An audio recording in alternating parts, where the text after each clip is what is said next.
Bom, sejam bem-vindos à aula 10. Vamos dar continuidade ao nosso curso. Hoje a gente vai mudar um pouco de assunto. A gente encerrou então na aula de ontem com a simetria BRST essa parte central de teoria de Mills, depois da gente já ter falado um pouco sobre simetrias de forma geral, em particular sobre a simetria de Gauge. E hoje a gente vai começar a falar de um novo capítulo, que são sobre a quebra espontânea das simetrias. Né? Então, a gente discutiu longamente que as simetrias desempenham um papel fundamental na física, para que a gente consiga descrever a natureza da forma como ela é. Em particular, no modelo padrão. Né? O modelo padrão ele é tudo construído em cima do conceito de simetria.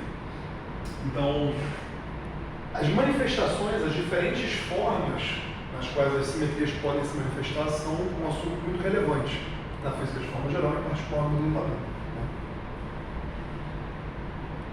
O fato de uma teoria ou de um modelo, um sistema, seja lá o que for, possuir uma simetria, não implica que todos os seus estados devam seguir essa simetria. Então, em particular, você pode ter uma situação em que você tem um sistema descrito por uma ação, por exemplo, por um hamiltoniano, seja lá o que for, que possui uma certa simetria, ou seja, você faz transformações nesse sistema e nada muda, por assim dizer. As interações, por exemplo, são as mesmas se você faz aquela transformação ou se você não faz. Mas pode acontecer de o estado fundamental, por exemplo, não respeitar essa simetria. Então, essa situação, onde você tem um sistema cuja dinâmica possui uma simetria e o estado fundamental não respeita a simetria, é o que a gente chama de quebra espontânea de simetria. Para começo de conversa, o nome quebra espontânea é um péssimo nome para essa situação, porque, como eu vinha dizendo, a simetria está presente. Né? O sistema ainda possui aquela simetria. O que acontece é que um dado estado não a respeita. Então não é como se a simetria não existisse mais. É só que aquele estado não respeita ela. Então talvez, para quem está vendo a partir daquele ponto de vista, a simetria não se mostre. Ela esteja escondida. Então o nome mais adequado para quebra espontânea de simetria seria simetria escondida. Foi o que propôs o Coleman na época dele, mas infelizmente não colou. Né? O que está no livro texto hoje é quebra espontânea de simetria.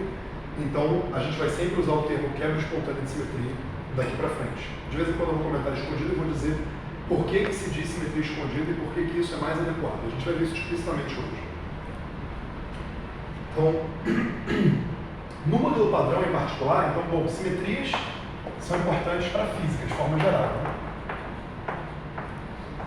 Então, toda a física, seja matéria condensada, cosmologia, não importa. Né? Em particular, no modelo padrão, o conceito de simetria é mais importante ainda, porque ele é todo construído em cima de uma simetria, de um grupo de simetria, SO3 de cor, SO2 de left, de sabor, chama como quiser, e um de hipercarga. Então esse é o grupo de Gauge do modelo padrão, e ter essa simetria, conforme a gente viu, né, você tem uma simetria local, o 1 permitiu a gente construir eletromagnetismo, generalizar para outros grupos de Gauge, que levou a gente às teorias de Mills, e o modelo padrão é um caso particular de uma certa simetria de Gauge. Então isso aqui é o que dá boa parte da base do modelo padrão, é um dos pilares do modelo padrão. Então ele é calcado, ele é construído em cima do conceito de simetria. Em particular, esse pedaço da simetria de Gauge mostra que o conceito de quebra espontânea de simetria aparece também no modelo padrão, nessa forma que eu vou falar agora, ou seja, a teoria eletrofraca, SO2 cross 1, de altas energias, ela sofre uma quebra espontânea, do que a gente conhece em baixas energias, que é o eletromagnetismo. Então, a eletrofraca, um conceito unificado das interações fundamentais fraca e eletromagnética, em baixas energias se reduz o eletromagnetismo. E esse se reduz é precisamente um exemplo de quebra espontânea. De um jeito muito peculiar, né? De um muito particular, que a gente vai falar mais pra frente. A gente não vai fazer a quebra espontânea da simetria eletrofraca aqui, isso fica no curso de interações fundamentais, mas a gente vai ver casos de quebra espontânea de simetrias muito parecidas e consequências muito parecidas com o que acontece no modelo padrão. Beleza? Então, o que eu quero dizer é, o conceito de simetria permeia toda a física, é muito importante para que a gente possa descrever a natureza, diferentes manifestações de simetria são importantes, a gente quer entender diferentes aspectos da natureza. Em particular, pode acontecer de um determinado sistema possuir uma simetria de forma geral, mas um determinado estado, por exemplo, o estado fundamental, não respeitar essa simetria. É o que a gente chama de quebra espontânea. No modelo padrão, isso acontece no setor eletrofrágil. Então, esse é o setup que a gente tem, esse é o fundo que eu quero que vocês tenham em mente. Por que isso é relevante para a gente aqui? A gente vai discutir quebra espontânea de simetria no contexto da teoria de campos, mas a quebra espontânea de simetria pode aparecer também no contexto da matéria condensada e de outras áreas, que a gente não vai discutir aqui. A gente vai discutir o que interessa para a gente, mas é um conceito bem geral, bem relevante. Muito bem. Essa passagem aqui, do grupo eletrofrágil para o grupo do eletromagnetismo, via essa quebra espontânea, nesse caso, acontece aqui um caso, como eu disse, muito particular de quebra espontânea de simetria, e acontece o chamado mecanismo de Higgs, em homenagem ao Higgs, que foi um dos seus idealizadores, e que infelizmente faleceu essa semana, aos 94 anos. Então a gente vai começar um capítulo novo num momento triste. Hoje a gente não vai falar do mecanismo de Higgs, isso vai ficar para a próxima aula, mas a gente vai falar sobre o mecanismo de Higgs em detalhe aqui, tanto no caso abeliano quanto no caso não abeliano. O mecanismo de Higgs, ele resolveu na época 3 problemas muito emblemáticos, da época. O primeiro deles era, quando teorias de Yang-Mills foram propostas para descrever as interações fortes, foi observado que, como a gente viu, quando a gente descreveu a Lagrangiana de Yang-Mills, que os bósons que correspondem aos campos de Gauge na simetria SUN, digamos, do grupo de Gauge de forma geral, na teoria de Yang-Mills, eles são partículas sem massa. Em nenhum momento a gente escreveu termos de massa ali, assim como os fótons são. Só que na época se procuravam partículas com essas características e não se achavam. As partículas mais leves que se conheciam, além do fóton, que poderiam ser os bósons mais leves, além dos fótons, eram os pions, que tinham massa. Então o Pauli criticou o trabalho de Yang-Mills, dizendo que muito bacana, mas a gente deveria ver no espectro partículas sem massa que nós não vemos. E se você coloca massa para essas partículas na mão, você não vai ter mais a simetria de Gauge que você está propondo. Então, as teorias de Yang-Mills tiveram um problema logo de cara, que era a não observação de você ter bósons de Gauge sem massa associados àquilo, no espectro. Um problema análogo aconteceu quando se começou a estudar quebra espontânea de simetria. O Goldstone e outros, na verdade o Nambu foi o primeiro a perceber isso, mas não se deu conta de que era uma coisa muito geral, perceberam que em certos contextos apareciam também, devido à quebra espontânea de simetria, partículas sem massa. A gente vai discutir isso hoje. Só que essas partículas sem massa também não eram observadas no espectro. Então a gente tinha 2 coisas acontecendo na década de 60, muito importantes, que eram os bósons de Goldstone, que não eram observados, e os bósons de Gauge da Yang-Mills, que não eram observados. Um outro problema que apareceu depois na construção do modelo padrão é que se você não tivesse o Higgs, se você calculasse, por exemplo, espalhamento de modos longitudinais dos bósons eletrofrágios, por exemplo, W+, W-, você obtinha amplitudes que divergiriam. Ou seja, você teria situações que, em teoria de perturbação, violariam eventualmente unitariedade. Você teria probabilidades maiores do que 1 se você considerasse aqueles espalhamentos para calcular os seus processos. E, bom, isso é uma coisa que ninguém quer ver, probabilidade maior do que 1. A gente não quer que nada viole a unitariedade nem perturbativamente, nem não perturbativamente. E a existência do bóson de Higgs permitiu que os bósons de Goldstone, que eram sem massa, não aparecessem de fato, que os bósons de Gauge, que não se viam sem massa, se viam massivos, por exemplo, na eletrofrágil, de fato fossem massivos, e que a unitariedade perturbativa de espalhamento dos bósons longitudinais fosse recuperada. Então o bóson de Higgs, ele resolve todos os problemas que estavam na frente dele para serem resolvidos. Claro que ele cria outros, por exemplo, em relação à sua origem, em relação a ser elementar composto e tudo mais, mas é muito difícil não dar extrema importância para o desenvolvimento que o Higgs fez. E todos os outros que estavam envolvidos, alguns não ganharam o prêmio Nobel porque infelizmente já estavam mortos, eu acho que o Bro já tinha falecido antes do prêmio Nobel de 2012, e outros como o Kibble não receberam aparentemente por razões políticas, por restrições em relação às regras do prêmio. O Elael estava comentando sobre isso, que o trabalho do Kibble foi com outras 2 pessoas, o prêmio Nobel não pode ser dado para X maior do que N, então resolveram não incluir o Kibble, por exemplo, que foi um cara que teve participação ativa nesses desenvolvimentos. Então, enfim, são coisas realmente muito relevantes envolvendo o conceito de quebra espontânea de simetria, em particular o mecanismo de Higgs, quando se fala sobre a física das partículas. Fala. Eu não sei se a pergunta faz sentido, mas me ocorreu agora. Quando tem a quebra espontânea de simetria, né, os próximos mediadores, alguns deles ganham massa e outros não. Né? E aqueles que ganham massa são esperados que a interação tem um jeito por alcance. Então isso é razoável de esperar que eles tivessem massa. Mas no caso dos gluons, por exemplo, eles não ganham massa e ainda assim a interação que eles mediam é de curto alcance. Por que eles não ganham? Exatamente. Você tem que, o potencial deles, né? Essa é uma ótima pergunta. Bom, você tem que considerar o potencial deles, você tem que calcular, não é óbvio, né? Quer dizer, mesmo não sendo massivos, eles são confinantes. Então, assim, apesar de não ser imediato, quer dizer, se ele tem massa, obviamente vai ser de curto alcance, né? Mas não ter massa não implica em longo alcance, mas isso é uma conta explícita que tem que ser feita. Você poderia pensar imediatamente, então eles vão mediar sempre longo alcance, não é o caso, de fato. Mas não quer dizer, repito, né, se ele tem massa, é suprimida o alcance da interação por uma questão de termos de Yukawa. Né? Quando não tem, não é óbvio, mas não quer dizer que não possa ocorrer, isso que eu quero dizer. Então ali é feita uma conta explícita. Eu não consigo pensar nenhum jeito fácil de te dizer que o potencial, por exemplo, acredita-se que o potencial derivado de interações fortes é um potencial linear, né?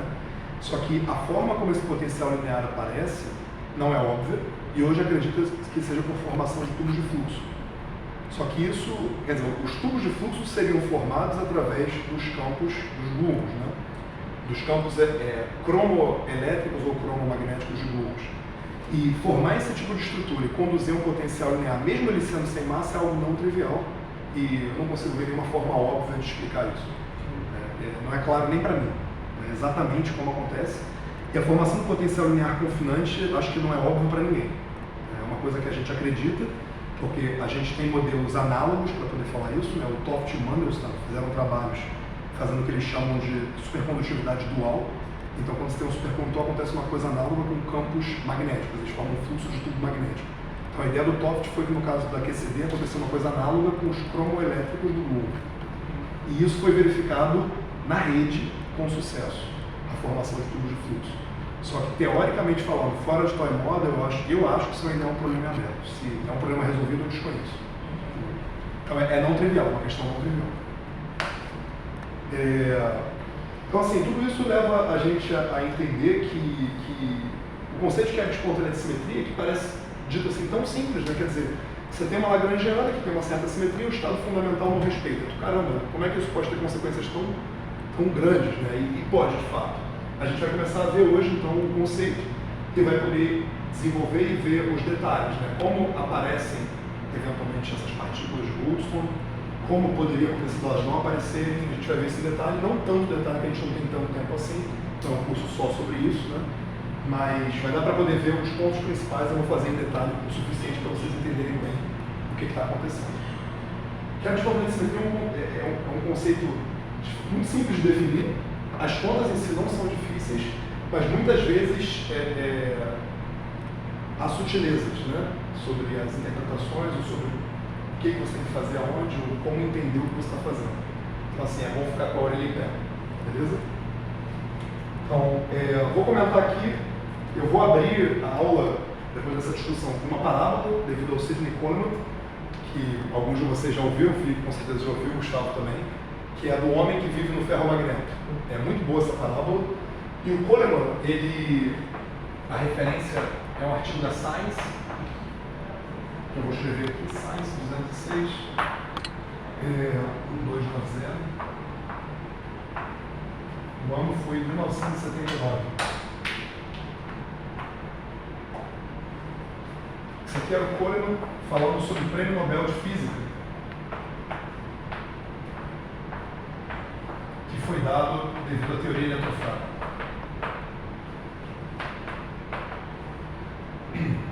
Então ele foi convidado para escrever o artigo que falava sobre os achievements, né, que deram o Nobel daquele ano, e ele fez um artigo muito inspirado, e nesse artigo, para poder explicar a quebra espontânea de simetria, ele contou a história que eu vou contar para vocês, que eu acho fantástica. E a gente o tempo todo vai ter essa história em mente quando a gente for falar de conceitos técnicos de teoria de campos. Eu vou sempre lembrar, olha, aqui, isso aqui é o análogo lá O contexto dessa história é matéria condensada, um assunto que eu domino zero, então eu vou me poupar e falar somente o que tem que ser falado sobre ferromagnéticos. Então a parábola, importantíssima parábola, eu diria, o homem no ferromagnético. Do Sidney Cole.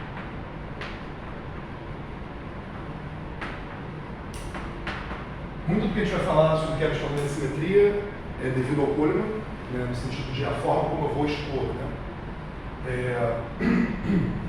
Eu não sei se eu falei, mas a última aula de BRST, a referência que eu usei foi o Wyman. Então, se vocês quiserem ver aquelas contas que eu fiz, basicamente estão no Wyman.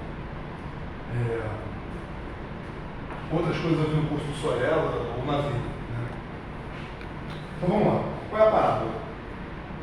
Imagina que você tem um mundo, né, que é basicamente um ferromagnético. O que eu quero dizer com isso? Eu quero dizer que é como se fosse uma rede, digamos, em 3 dimensões, né, onde em cada vértice da sua rede cristalina você tem um dipolinho. Então é como se fosse um monte de spinzinho em cada ponto da rede. E esses spins, em princípio, podem girar em qualquer direção. Eles poderiam apontar para qualquer direção no espaço. Não podem apontar só para cima ou para baixo, a gente está em 3 dimensões. Então a gente está supondo um mundo, né, que é um ferromagnético de Heisenberg. Então vamos supor que a gente vive num mundo, a gente não, né? Existe um mundo que é um ferromagnético. Suponha que existe um homem que vive nesse mundo. Esse homem ele tem que ser suficientemente grande para ele não poder ver a estrutura de spin, para ele são só dipolinhos apontando em alguma direção, mas não tão grande a ponto de ele entender que ele mora num ferromagnético e que esse ferromagnético não é o mundo todo, né? Não tem que ser possível para ele viver lá dentro. É grande o suficiente para não ver a estrutura granular, mas pequeno o suficiente para achar que ele vive naquele mundo. Beleza? Então, nesse ferromagnético, com esses spins que podem apontar em qualquer direção, a lei deles, né, a hamiltoniana que governa as interações entre os spins desse ferromagnético, é basicamente essa aqui. Você tem aqui certas constantes, e você tem um spinzinho aqui, produto escalar, outro spinzinho. Spins podem apontar em qualquer direção do espaço tridimensional. Só interessa a soma entre os primeiros vizinhos, não interessa a interação de um spin com qualquer outro, é só com os vizinhos mais próximos. E aqui eu tenho um sinal de merda, esse cara aqui vai ser sempre positivo, porque a gente vai falar se for um ferromagnético. O que isso significa? Isso significa que a interação entre 2 spins nessa rede, 2 sítios distintos, um sítio e seu sítio vizinho, ela depende exclusivamente da orientação relativa entre esses 2 spins, não da orientação qualquer dele. O que isso significa? Isso significa que se eu tenho 2 spins apontando, sei lá, relativamente com um ângulo de 15, e eu rodo os 2 da mesma quantidade, eles continuam tendo um ângulo relativo de 15. Então a minha interação não muda. Então essa interação de troca entre spins é invariante por rotação. O que fica claro quando a gente fala que tem um produto escalar aqui entre esses 2 spins tridimensionais. Então, a lei que rege a interação entre esses spins possui invariância por rotação no espaço tridimensional. Beleza? Então aqui a gente tem uma simetria. O mundo do ferromagnético tem uma simetria SO3. Se eu rodar os meus spins por alguma quantidade, não se percebe, a interação é a mesma. Beleza? Então tá bom. Vamos parar para pensar o seguinte, né? Tá. Para poder minimizar a energia desse sistema, o que eu preciso fazer no fundo, se aqui tem um sinal de menos, é fazer isso aqui dar 1, né? Ou seja, nesse mundo, esses spins tendem a se alinhar para poder minimizar a energia. Beleza? Então, qual é a situação de mínima energia possível nesse mundo? Quando todos os spins apontam na mesma direção. Porque todas as direções relativas vão ser todo mundo alinhado, isso vai minimizar aquela energia. Tudo bem? Então, a gente tem um mundo que é invariante por rotação, essa interação, e a gente tem um mundo em que o estado fundamental significa que esses spins todos desse mundo apontam numa mesma direção. Vamos chamar de norte, essa direção. A primeira coisa que eu quero comentar é, poderia ser esse norte, mas se em outro mundo de ferromagnético a gente procurasse para que direção aponta, poderia ser sul, poderia ser leste, poderia ser oeste, não importa qual é a direção. O que importa é que todos os spins estejam apontados na mesma direção, seja ela qual for. Beleza? Então, no nosso mundo onde esse homem está, vamos chamar de norte a direção para onde eles apontam. Se você telefonar para esse homem e falar, cara, estou com uma notícia muito quente aqui, o mundo que você vive tem simetria por rotação. Você pode rodar em qualquer direção e as interações não mudam. O homem que vive nesse mundo vai responder para você, você está falando bobagem. É claro que não é. Tem uma puta de um campo magnético aqui apontando para o norte. Tem uma direção privilegiada, não tem simetria. Eu não posso rodar para qualquer lado que eu queira e dar tudo na mesma. Tem um lado preferencial, é claro que tem. Aí você pode falar para ele, não, cara, pode ter certeza, tem. A sua interação é invariante por rotação. Mas eu não consigo ver isso, eu tenho um campo magnético muito forte. Não, tenta ver. Se você conseguisse apontar todos os spins em outra direção, você ia ver que você ia conseguir ter o seu mundo agora um campo magnético em outra direção, e você pode fazer isso para qualquer direção. Inclusive, eu liguei para um outro cara que mora em outro ferromagneto e lá aponta para o sul, não para o norte. O cara vai falar, tá bom, posso tentar então. E ele pode começar a investir energia e ficar tentando modificar os spins em diferentes direções para tentar alinhar em outra direção. Só que se esse mundo for grande o suficiente, ele nunca vai conseguir fazer isso com todos os spins. Então ele não vai conseguir mudar essa magnetização líquida, vamos dizer assim, que tem ali. É muito difícil para um homem que vive nesse ferromagneto perceber essa simetria, mesmo que ela esteja lá nas interações. Então esse é o primeiro ponto, né? É importante ressalvar que como é que a simetria SO3 se manifesta mesmo depois que você já tem um estado fundamental apontando numa direção. Ela se manifestaria dizendo que qualquer direção que esse estado fundamental estivesse apontando seria igualmente boa, né? Eu falei norte, mas poderia ser sul, poderia ser leste, poderia ser qualquer uma. Então diferentes ferromagnetos apontariam em diferentes direções. Então está claro que tem uma simetria ali, né? Mas para o homem que vive nesse ferromagneto, não está claro. Ele de dentro daquele estado ele não consegue ver aquilo. Beleza? Para ele, essa simetria SO3 está escondida. E ele não consegue perceber ela. De que formas a gente poderia conseguir enxergar simetrias escondidas? No caso do ferromagneto, é muito simples. A gente poderia, por exemplo, aumentar a temperatura. Se a gente começasse a aumentar muito a temperatura nesse sistema, esses spins estão todos apontando em uma direção, depois de uma certa temperatura, vamos chamar de temperatura crítica, começariam a apontar randomicamente. Eles iam perder essa característica de todo mundo apontar numa direção só. E ele ia perceber, caramba, peraí, aquele campo que existia aqui agora não existe mais. Né? Outra forma que você tem de você perceber uma simetria escondida é você aumentar a energia do seu sistema. Por exemplo, o que a gente faz?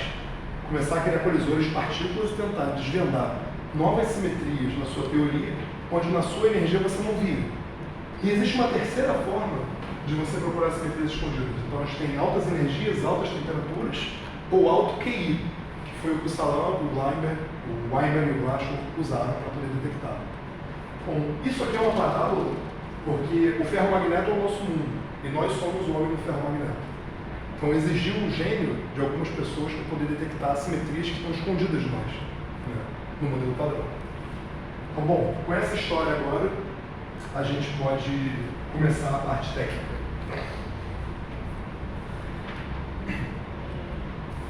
Então, vamos começar com considerações gerais, primeiro.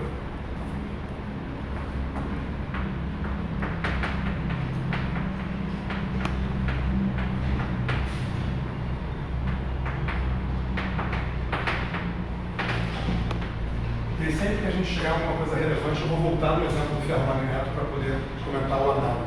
E aí tudo vai ficar mais claro. Então, vamos supor que a gente tem uma lagrangiana, que é dada por um termo cinético, né?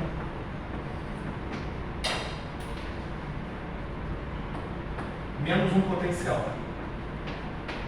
Onde nesse potencial eu posso colocar em princípio qualquer termo polinomial em φ sem qualquer problema. Aqui eu estou considerando um campo só, mas a gente poderia ter N campos, não tem problema nenhum. Não vai mudar nada do que eu vou falar assim. Muito bem. Então a gente está interessado em investigar quem é o estado fundamental da nossa teoria.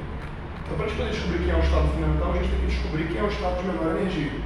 Para a gente descobrir quem tem menor energia, a gente tem que ser capaz de calcular o funcional de energia. Nesse caso é muito simples, né? Se vocês calcularem o funcional de energia, o que vocês vão obter, basicamente, nesse caso, essa velocidade hamiltoniana,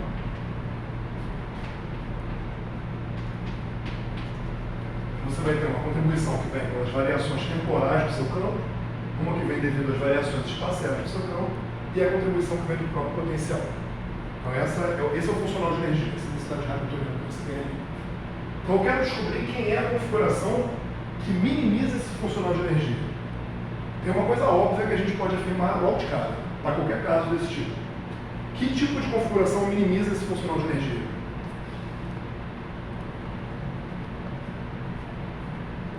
É imediato. Φ igual a 0 ou 1. Tudo bem. Em princípio, né, porque a gente não sabe quanto é U de φ igual a 0. Né?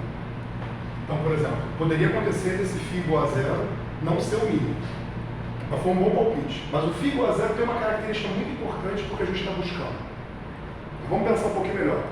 Esse exponencial, esse funcional de energia é a soma de 3 termos. 2 deles têm uma característica muito peculiar. O que eu tenho que fazer para poder minimizar essa soma? É para ser imediato. Vamos lá.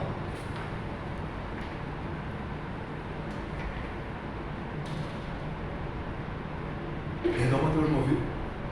Quer minimizar? Eu quero minimizar esse funcional. Ele tem 3 parcelas. Com relação variável, no caso do campo, igual a 0. Poderia fazer isso, mas vamos pensar de forma mais prática. Vamos lá. Esse cara aqui é o quadrado de alguma coisa. Então isso aqui tem que ser maior ou igual a 0. Quando isso aqui é igual a 0, é o mínimo desse termo, não é? Se eu estou somando um número positivo, se eu minimizar isso, eu minimizo o resultado todo. Como é que eu posso fazer esse cara aqui ser 0? Ele é uma derivada. Como é que eu posso fazer ele ser 0? Os campos são constantes. Ele tem que ser constante no tempo. Então aqui eu tenho um fator, né? Eu tenho um funcional de energia que é a soma de 3 objetos. Esse objeto aqui é necessariamente maior ou igual a 0. Então o mínimo dele é 0. Como é que eu faço ele ser 0? Eu só tenho uma φ constante no tempo. Muito bem, esse termo aqui também é maior ou igual a 0. Então para minimizar a soma eu tenho que minimizar esse cara separadamente. O mínimo dele é 0. Como é que eu posso fazer ele ser 0? Φ ser constante na posição. Então, para eu minimizar esse primeiro pedaço, o pedaço cinético, né, do meu funcional de energia, o menor valor que essa soma de 2 termos não negativos pode ter é 0. E esse 0 acontece justamente quando eu tenho configurações de campo, que são constantes no tempo e constantes no espaço. Então, para minimizar esse funcional aqui, eu necessariamente tenho que considerar configurações que sejam constantes no tempo e constantes no espaço. O primeiro passo é esse. Então, aqui na parte cinética, implica que φ de Tx igual a constante. Vou chamar φ0 aqui porque eu quero achar o mínimo. Beleza? Então, seja lá quem for o mínimo desse funcional de energia, eu garanto que ele tem que ser constante no tempo e constante no espaço. Senão eu minimizo o funcional. Beleza? Agora vamos para a segunda parte. Né? Eu tenho um potencial aqui. Se eu quero minimizar a soma de 2 termos que são não negativos, mais alguma coisa que eu não sei quem é, o que eu tenho que fazer é minimizar esse potencial. Então esse φ0 tem que ser constante no tempo, constante no espaço e minimizar o potencial 1. Se eu fizer isso, eu garanti que eu tenho o mínimo do meu funcional de energia. Beleza? Então φ0 mínimo de 1. Um comentário aqui é, se esse mínimo não existir, quer dizer que eu não consigo encontrar um mínimo de energia. Significa que não existe estado fundamental. Então a primeira coisa que a gente tem que verificar é garantir que o potencial tem um mínimo. Porque se ele não tiver um mínimo, o seu sistema não tem estado fundamental, a gente não consegue fazer física. Beleza? A hipótese que tem por trás é que o potencial tem um mínimo. A gente tem sempre que ter isso em mente. Segunda coisa que a gente tem que falar é o seguinte, se esse mínimo, U nesse mínimo for negativo ou positivo ou 0, eu sempre posso somar uma constante e fazer com que ele seja 0 se for conveniente. Porque somar uma constante numa Lagrangiana não altera a dinâmica do sistema. Então eu posso, sem perda de generalidade, afirmar esse U aqui tem um mínimo em 0, se eu quiser. Então, quando for conveniente, eu vou afirmar isso. Quando não for conveniente, eu vou deixar para lutar. Mas eu quero dizer que não há perda de generalidade. Beleza? Aqui a gente não gravita, a gente não tem borda. Só para deixar claro. Porque se a gente gravitasse, somar um termo constante do funcional de energia teria diferença. Então vamos lá. Essas são as considerações gerais. Ou seja, se eu quero buscar um estado fundamental, o primeiro passo é, eu já sei que ele tem que ser constante no espaço e no tempo, a configuração de energia Perdão. A configuração de campo que minimiza o funcional de energia tem que ser constante, botei zero aqui, está errado, perdão, é constante, corrijam aí por gentileza. Constante no tempo e no espaço e um mínimo do potencial, beleza?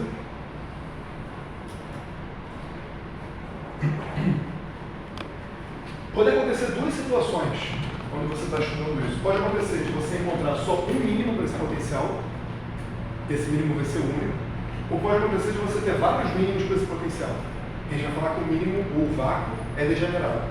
Então, por uma questão de linguagem, a gente vai começar a chamar essa configuração que minimiza o funcional de energia de vácuo. Aqui o que a gente está fazendo é clássico. A gente vai usar uma linguagem quântica para o mundo clássico. Por quê? Porque a gente vai ver que em teoria de campos com acompanhamentos pequenos, a aproximação clássica é a primeira ordem de expansão perturbativa. Então a gente já pode começar a usar a linguagem quântica mesmo que a gente esteja no mundo clássico. Beleza? Muito bem. Maravilha. Então vamos começar agora a considerar casos concretos. E a gente vai começar a progredir em dificuldade. Então essa aqui é uma situação genérica, a gente vai começar com o caso mais simples possível. Depois que a gente fizer o caso mais simples possível, a gente vai para o segundo mais simples possível e a gente vai caminhar. Então, o caso mais simples possível, em teoria de campos, fique claro, é o caso de um campo de escala real.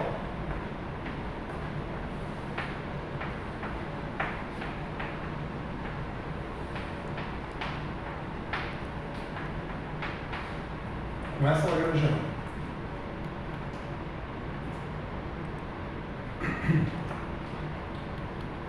Aqui é um φ real, uma lagrangiana tipo φ4. A gente está interessado em entender ou de estudar, investigar o conceito de quebra espontânea de simetria. Então, para poder falar de quebra espontânea de simetria, a gente precisa que o nosso sistema tenha alguma simetria e que o nosso estado fundamental não respeite. Então, a gente tem que ter alguma simetria. Se a gente não tiver simetria, não tem como ter quebra espontânea de nada. Beleza? Qual é a simetria dessa lagrangiana que a gente já viu no início do curso? Paridade. Paridade, sim. Simetria, o que você quis dizer com paridade foi φ vai menos φ aqui. Não a paridade do espaço-tempo. Eu quis dizer Z2, né? Exatamente. Então aqui a simetria que a gente possui, simetria interna, não quer dizer, a gente tem todas as simetrias do espaço-tempo que a teoria quântica de campos tem, ou seja, Poincare, CPT e tudo mais, mas estamos falando sempre de simetrias internas aqui. Então a simetria que a gente tem nessa lagrangiana é uma simetria do tipo φ vai menos φ, também chamada de Z2. Porque se eu fizer novamente essa simetria, ela volta para o φ. Então ela tem dois termos, basicamente. φ vai menos φ, se você opera de novo, ela é identidade. Né? Da mesma forma que o grupo discreto Z2 tem. O 0 e o 1 apenas. Né? Então, se eu fizer essa transformação nessa lagrangiana, a lagrangiana é mantida invariante. Né? É uma simetria da teoria. Vamos estudar, então, quem é o estado fundamental desse sistema e como é que essa simetria vai se manifestar em diferentes casos. Né? Primeira pergunta que eu faço para vocês, olhando para essa lagrangiana diante daquela discussão, qual restrição eu tenho que fazer nos parâmetros da minha teoria para que tudo que eu vou falar faça sentido? Existe uma restrição imediata. Que restrição tem que fazer nos parâmetros da teoria para que isso faça sentido, que eu vou falar assim? Vou responder. Oi? Lambda tem que ser pequeno. O lambda tem que ser pequeno. Positivo. Positivo por quê? Bom, quando você calcular o mínimo, você vai. Tem que fazer o teste da derivada segunda. Quase isso, né? Mas poderia fazer o teste da derivada segunda, mas dentro do que o Matheus falou, o que a gente precisa garantir, como eu disse para vocês, é se você quer estudar efeitos de simetria no estado fundamental, tem que existir um estado fundamental. Para existir um estado fundamental, o seu funcional de energia tem que ter um mínimo. Para ter um mínimo, o seu potencial tem que ter um mínimo. Então o seu potencial aqui, lembra, é sempre termo cinético menos termo potencial. Termo potencial é M2Φ2 lambda Φ4. Beleza? Então, para garantir que isso tem um mínimo, esse lambda tem que ser positivo. Porque se ele não for, quando você tomar φ grande o suficiente, ele vai cada vez mais para baixo na energia. Então o que você precisa garantir é que o termo dominante tem um coeficiente positivo na frente. Isso você já garante que o potencial é limitado inferiormente. Repara que eu não falei nada sobre esse termo aqui. Ele poderia ter qualquer sinal, porque basta, se esse aqui é positivo, eu posso tomar φ grande o suficiente e garantir que vai ganhar desse termo quadrático. Beleza? Então, para eu poder garantir um termo do tipo lambda Φ4, uma teoria Φ4, que o meu potencial possui mínimo, basta que o meu lambda seja positivo. Então, a gente vai impor isso de partida. Então, aqui eu tenho que ter lambda positivo. Se lambda for zero, a teoria não interage, nada acontece. Então, a gente não está interessado. Se lambda for grande, a gente não pode usar a teoria de perturbações. Então, eu vou fazer a conta clássica, que seria a minha primeira ordem em teoria de perturbações, não me diz nada. Então, a gente não está interessado nesse caso também. Então, a gente está interessado em lambda pequeno de fato. A gente sempre está interessado em acoplamentos pequenos. Senão a coisa fica muito difícil para a gente tratar. Mas o mais importante é, o lambda tem que ser positivo. Beleza? Então, vamos seguir. Agora, vamos considerar a configuração de mínima energia. Então, o meu potencial aqui nada mais é, diante dessa discussão, né? M2 sobre 2 Φ2 mais lambda sobre 4 Φ4. Meu 4 é horrível. E a gente sabe que esse lambda tem que ser maior do que zero. Agora, vamos considerar um caso, né? Ou seja, eu vou considerar que esse parâmetro M2 seja também positivo, né? Ou até zero. Enfim, não negativo. Se esse for o caso, eu tenho um troço todo positivo mais um troço todo positivo. Porque Φ4 vai ser sempre positivo, vai elevado a quarta, e Φ2 também. Se esse cara for positivo, esse cara for positivo, todo mundo é sempre positivo. Quer dizer, sempre que você tem uma coisa que é sempre positiva ou não negativa, o mínimo dela é zero. Então, se eu tiver nessa situação, imediato que o menor valor que o meu potencial pode tomar é zero. É imediato também que isso só acontece quando φ igual a zero. Então, tenho soma de duas coisas positivas que dependem de x quadrado x à quarta. O valor mínimo dela tem que ser zero e isso só acontece quando x igual a zero. Né? Seria como se fosse uma equação de segundo grau, não é difícil ver isso. Beleza? Então, nesse caso aqui, o termo φ igual a zero é o mínimo. E eu vou escrever único. Não tem outro que faça esse U ser mínimo. Se todo mundo for positivo. Beleza? Então, esse aqui é o caso em que eu falei, você pode ter duas situações, ou o mínimo é único ou ele é degenerado. Nesse caso, ele é único. Agora, se esse aqui é meu estado de vácuo, e agora para representar estado de vácuo eu vou botar um zero, ou então eu vou botar esse símbolo aqui. Isso aqui é um abuso de linguagem que eu estou fazendo. Tá? Estou chamando de VEV, não tem VEV nenhum aqui, é só um valor que minimiza a energia. Vou fazer um abuso de linguagem da mesma forma que aqui não tem vácuo, é só um abuso de linguagem para configuração de mínima energia. Beleza? A gente vai fazer outros abusos, a gente vai falar de partículas, né? Quando não tem partícula não, a gente não quantizou nada, mas a gente vai usar os mesmos abusos de sempre. Esse é o estado fundamental da minha teoria. Se eu aplicar a simetria que minha Lagrangiana tem, a Lagrangiana que descreve meu sistema tem uma simetria. Eu aplico essa simetria aqui e esse estado continua sendo ele mesmo. Então, esse estado fundamental aqui, além de ser único, ele também é invariante sobre a minha simetria. Beleza? Então é único e invariante sobre φ vai menos φ. Então, se eu desenhar a cara desse potencial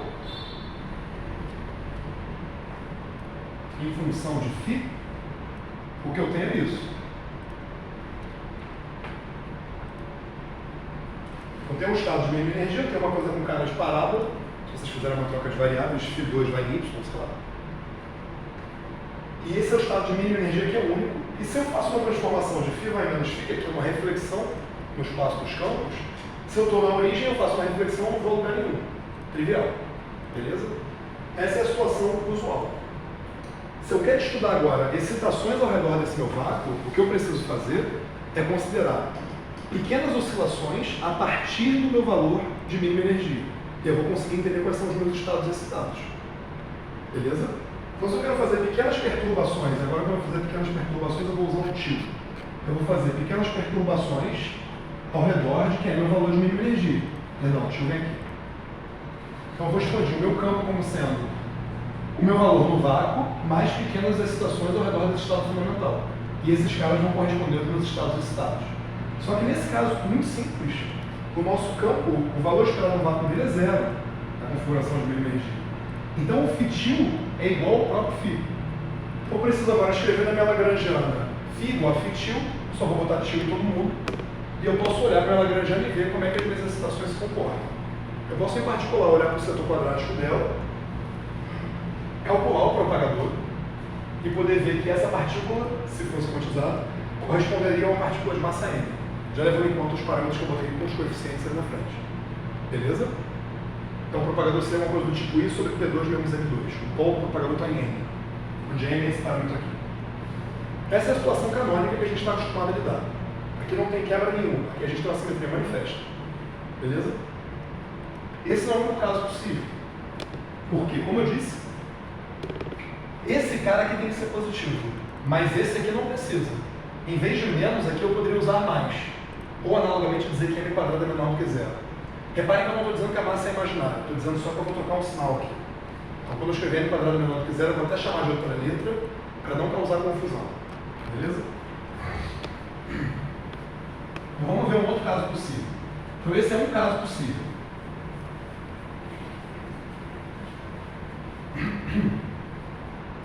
Eu vou anotar aqui embaixo, né? Aqui eu vou ter partícula com massa M.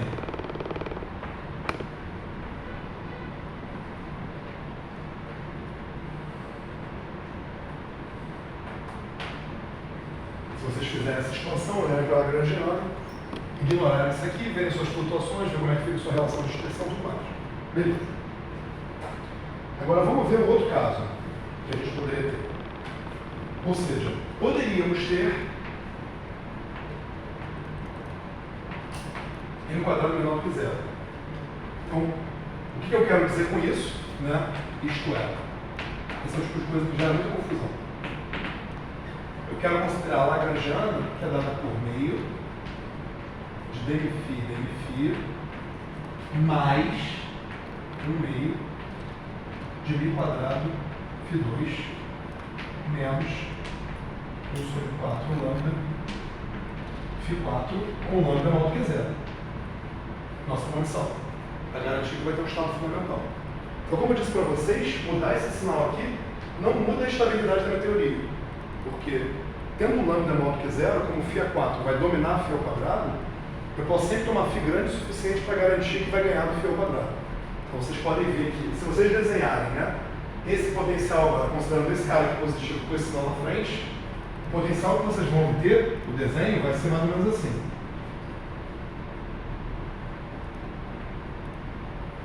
Aí que eu vou fazer, consumir a constante. Ou seja, é limitado inferiormente. Beleza. Mas vamos ver qual é esse valor, né? Então, se vocês só plotam, né? Isso aqui é cinético menos potencial. Se vocês pegam o potencial e plotam, considerando esses caras positivos, colocam um certo valor para eles, o que vocês vão ter vai ser essa cara aqui, em vez dessa cara aqui. Já está aparente aqui que vai ter 2 mínimos, né? Pelo plot. Mas vamos calcular isso, né? Então o que a gente pode fazer é o seguinte. Aqui a gente ainda tem a simetria que a gente tinha de partida, que vai no difícil, não mudou, naturalmente. E vamos ver agora o seguinte. Se eu quero saber, né, o meu U é menos isso aqui. Vou escrever aqui. Vamos lá. U igual a menos meio.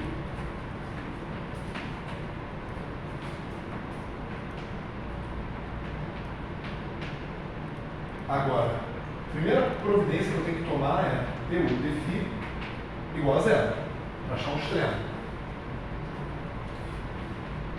Isso aqui me dá, derivei, vou derrubar um 2, vai me dar menos L2φ, menos μ2φ. Aqui o 4 eu derrubo o 4, vai ficar mais lambda φ3 igual a zero. Vou fatorar esse φ, vai me dar menos μ2 mais lambda φ2 igual a zero. E essa equação aqui me garante que tem dois extremos, φ igual a zero, ou, aí eu vou botar aqui φ2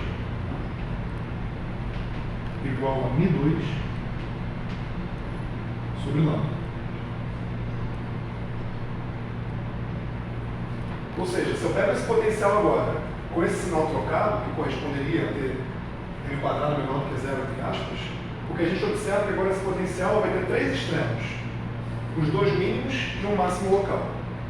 Se vocês só plugarem esses valores dentro do potencial, vocês vão ver que o φ0 é o máximo local e que os mínimos locais são basicamente, quando eu estou um quadrado, né, mais ou menos a raiz disso. Ou seja, são as duas configurações que satisfazem o vírgula de baixo. Beleza? Isso aqui eu vou chamar de V quadrado. Perdão. Então a gente viu já uma pequena modificação. A gente fez uma mudança, a gente mudou um sinal aqui, o termo de massa, que é uma coisa que a gente pode fazer, isso no viola, é um critério que a gente está usando até agora. E nessa situação, aconteceu uma pequena diferença. O caso φ igual a zero não é mais ponto de mínimo, ele agora é o máximo local. E a gente agora tem dois mínimos. Ou seja, a gente tem duas soluções para a condição que minimiza o potencial. A gente tem uma situação de estado fundamental degenerado. Tem dois casos possíveis. Um deles vai ser φ igual a V, e o outro vai ser igual a φ a menos V. Né? Com esse cara aqui seria o mais V, e esse seria o menos V. Beleza? Então vamos seguir. Felipe, Fala. uma vez que eu vi uma discussão dessa, o cara ligou aquele primeiro ali do potencial que você escreveu, basicamente vai ter um sinal trocado, quando você tomar a raiz, ele vai aparecer imaginário.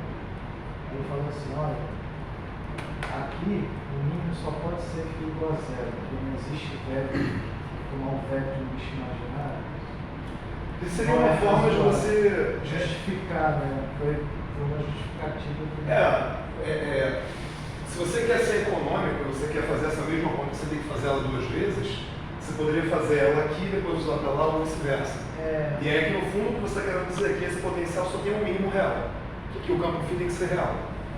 Aí você poderia fazer de uma forma unificada, dizendo, não, aqui o meu φ é real, eu não posso tomar valores imaginários, então eu vou descartar essa solução que apareceria.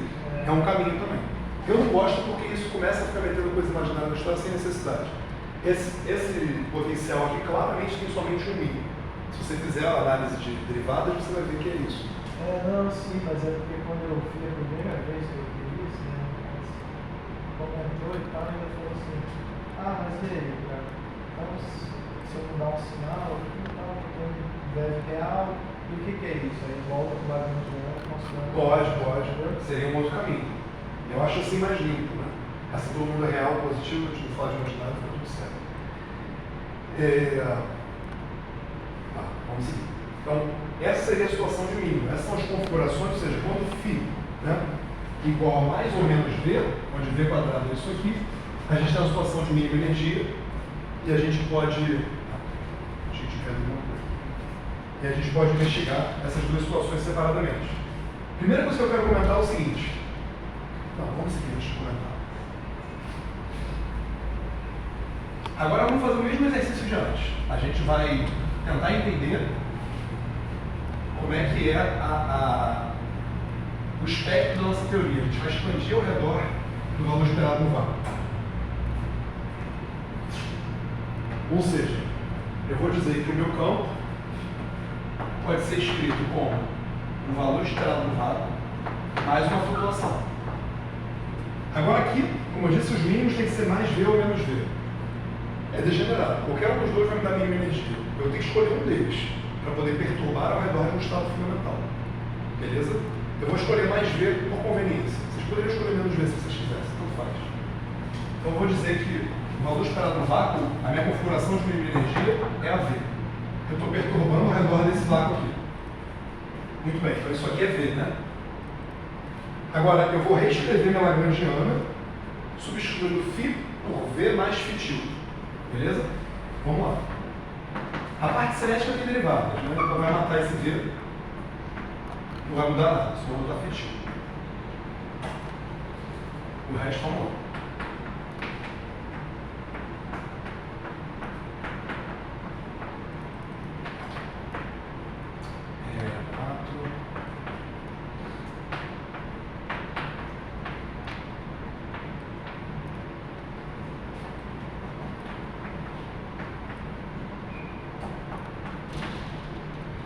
Aqui vai vir meio de M2 φ² quadrado mais M2 V φ² mais meio de M2 V2 menos 1/4 de lambda. Agora essa aqui é a quarta me dá, vamos lá, Φ a quarta, V a quarta, tem um fator 3 aqui eu acho, né? Tem que fazer o quadrado do quadrado, vou colar aqui rapidinho, vai dar...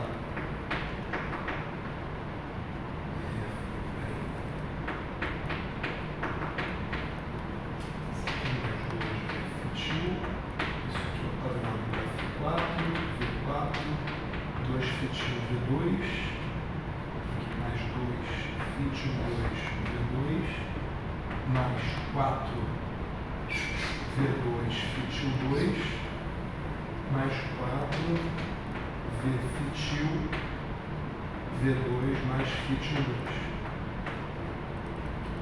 Espero não estar errando nenhuma conta. Vamos lá. Isso aqui é ao quadrado, isso aqui é ao quadrado. Duas vezes isso por isso está aqui. Isso aqui é ao quadrado, mais duas vezes isso, vezes isso. Parece que está certinho. O quadrado não tem mistério nenhum, né? Isso tudo aqui com esse lado aqui. Então, beleza. Então, o que a gente vai ganhar aqui é meio de dmφ 2. Agora, reparem só. Aqui vai ter um termo com μ2, φ2. Vamos olhar só os termos com φ2 primeiro. Aqui vai ter termo de 2V2, tem esse menos lambda 4 com Φ2 e tem esse cara com Φ2. Aqui 4V2 Φ2 com 2V2 Φ2 já me dá um 6V2 Φ2. Beleza? Tem esse menos 1 quarto aqui. Vou meter aqui 1. Vamos lá. Esse cara aqui primeiro, cadê? Aqui. Mais 1 meio de μ2 Φ2.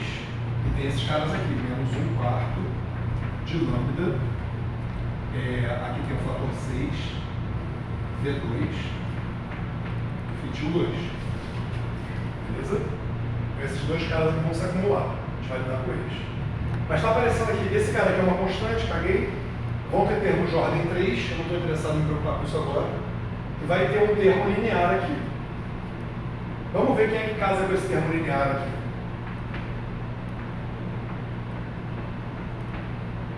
Procurar o termo linear. Aqui. Tem 4V3.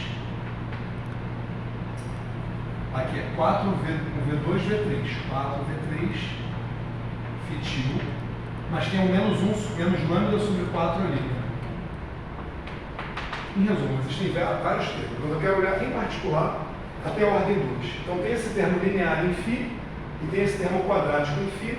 O resto todo vão aparecer Φ3 ou Φ4. Beleza? Tudo contigo. Só que a gente sabe que V2 que a gente definiu é igual a μ2 sobre lambda. Passando o lambda para o outro lado, a gente vê que μ2 é igual a lambda V2. Então, sempre que eu tiver μ2, o lambda V2 dá na mesma. Beleza? Então, aqui, ó, esse 6 sobre 4 aqui eu vou cortar, vai virar 3 sobre 2. Aqui eu tenho menos 3 sobre 2, mais 1 sobre 2. Lambda V2 é μ2. Então aqui eu tenho menos 3 μ2 sobre 2, mais 1 μ2 sobre 2. Então me sobra menos 2 μ2 sobre 2. Beleza?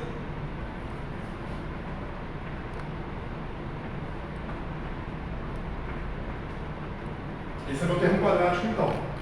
No fundo é menos μ2 φ2. Beleza? Vou manter esse sobre 2 aí só para manter a convenção que a gente está usando.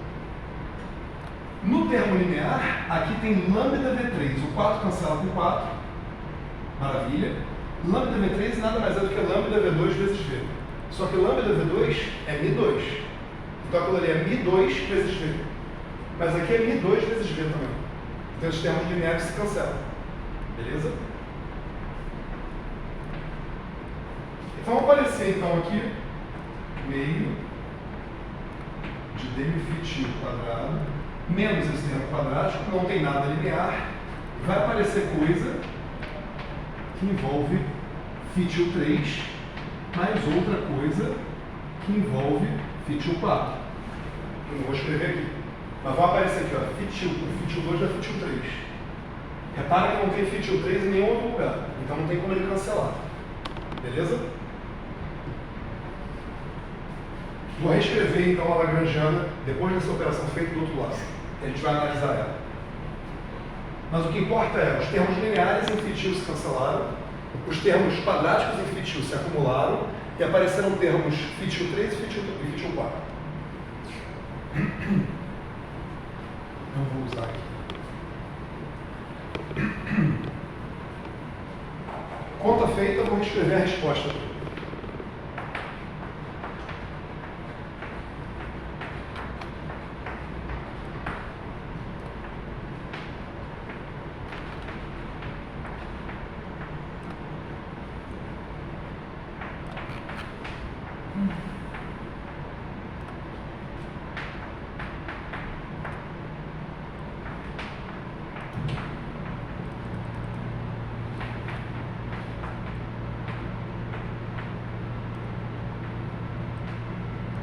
Então a gente tem o termo cinético que se manteve inalterado, porque a gente está somando só uma constante, quando toma a derivada ela vai embora.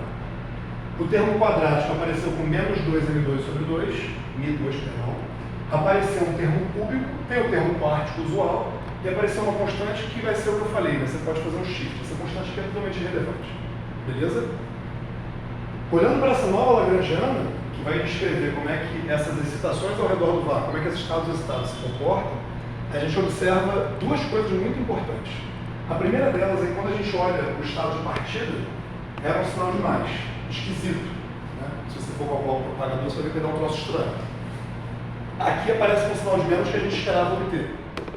Então aqui, se eu calcular um propagador para essa partícula, o que vai me dizer é que ela tem uma massa quadrada 2.002. Então se você for calcular o propagador, vai dar P2 menos 2.002 no denominador. Então eu posso afirmar que a massa quadrada dessa partícula fitil é igual a 2 vezes 1.002. Se você tentasse calcular esse propagador aqui, dessa forma que está escrito, você obtém uma coisa imaginária, você obtém uma coisa tipo um taco. O que isso quer dizer? Não quer dizer nada. Porque você estaria fazendo uma expansão ao redor do zero, implicitamente. Se você pegasse essa lagrangiana e quisesse calcular alguma coisa dela, você estaria expandindo ao redor do zero. Seria só rotativo aqui. Só que o zero não é um mínimo, ele não é um estado fundamental. Ele não é sequer estável. Então é de se esperar que você obtenha coisas esquisitas se você não usar um estado fundamental para você fazer expansão perturbativa. São oscilações ao redor de um estado que não é sequer estável, muito menos um estado fundamental. Beleza? Então o estado fundamental da sua teoria é degenerado. Ele pode ser mais V ou menos V, mas não zero. Beleza? Você pode se perguntar, e se eu tivesse considerado menos V, você obter uma lagrangiana muito semelhante, com talvez um sinal trocado em algum lugar que não muda a física. Então, os dois estados, mais V e menos V, são totalmente equivalentes. Primeiro ponto. Segundo ponto. Se você olhar essa lagrangiana que escreve essas excitações, para poder tentar entender seu espectro, você observa que essa lagrangiana não tem simetria Z2. Se eu fizer fitil vai em menos fitil, não é simetria. Beleza? Porque tem o termo cúbico aqui agora. Se eu fizer fitil vai em menos fitil, a lagrangiana não é deixada invariante. O que significa que essa lagrangiana não é simétrica com o Z2. De trocar fitil em menos fitil. No fundo, ela ainda é simétrica por φ vai em menos φ. Só que o φ não é fitil. O φ é V mais fitil. Então, quando você tenta olhar para essa lagrangiana, não está óbvio que existe essa simetria φ vai em menos φ. Ela está escondida. Por isso o nome escondido é tão apropriado. Como você poderia vê-la? Bom, tem uma forma que, tecnicamente falando, os dois vácuos da teoria são conectados pela simetria. Então, o vácuo 1 ou o vácuo 2 são levados um no outro pela transformação de simetria. Por que isso é assim? Porque o vácuo é definido como estado de mínima energia, que você obtém em emissão do potencial. O potencial integra a lagrangiana, que possui uma simetria. Portanto, os estados degenerados, os estados fundamentais são degenerados, que formam o vácuo da sua teoria, se ela possui uma simetria, aplicar a transformação de simetria vai levar entre os vácuos. Porque eles são obtidos através do potencial que é simétrico. Beleza? Mas o objeto que aparece no espectro não necessariamente cumpre essa simetria. Quando não cumpre? Quando seu estado fundamental não respeita essa simetria. Apesar de levar uma no outro, o V não fica em V. Então o que você chamou de vácuo não é invariante pela sua simetria. Eu tenho que parafrasear de novo, cara. Eu entendi, mas ficou muito confuso. Achou confuso? Acho. Qual parte, então? Quero dizer o seguinte, a sua teoria possui uma simetria. Ponto. Você minimiza o seu funcional de energia e encontra quem é seu estado fundamental. Há duas opções. Ou ele é mais V ou é menos V. Aplicar uma simetria no mais V leva no menos V. Aplicar essa simetria Z2 no menos V leva no mais V. Em qualquer caso, não deixa o estado invariante. Você leva um ou outro. Então, quem é o seu estado fundamental, independente de quem você escolha, não é invariante pela aplicação da simetria. A gente está exatamente no contexto de quebra espontânea de simetria. Assim ficou melhor? Obrigado. Entretanto, você percebe que você consegue caminhar entre os vácuos através da transformação de simetria. Por quê? Porque esses vácuos são obtidos através de um potencial que respeita essa simetria, apesar de ele próprio não respeitar. Então, esse é o cenário exato da quebra espontânea de simetria que a gente veio discutindo no início da aula. Então, escolher mais V ou menos V aqui significa você morar num ferromagneto que aponta com o campo para o norte ou para o sul. São dois ferromagnetos distintos. Um deles, o estado fundamental, aponta para o norte, o outro aponta para o sul. Tanto faz se aponta para o norte ou para o sul, porque importa que eles minimizem a energia. Então você pode escolher o mais V ou menos V, tanto faz, não tem problema nenhum. E quem mora nesse vácuo mais V são os fitil, é o homem do ferromagneto. E você não consegue ver a simetria aqui, ela está escondida. Da mesma forma que o homem que mora no ferromagneto não consegue ver a simetria de rotação, porque ele está vendo um campo apontando numa direção. Beleza? Você pode se perguntar o seguinte: como você conseguiria, se você fosse um experimental muito esperto, distinguir essas duas situações?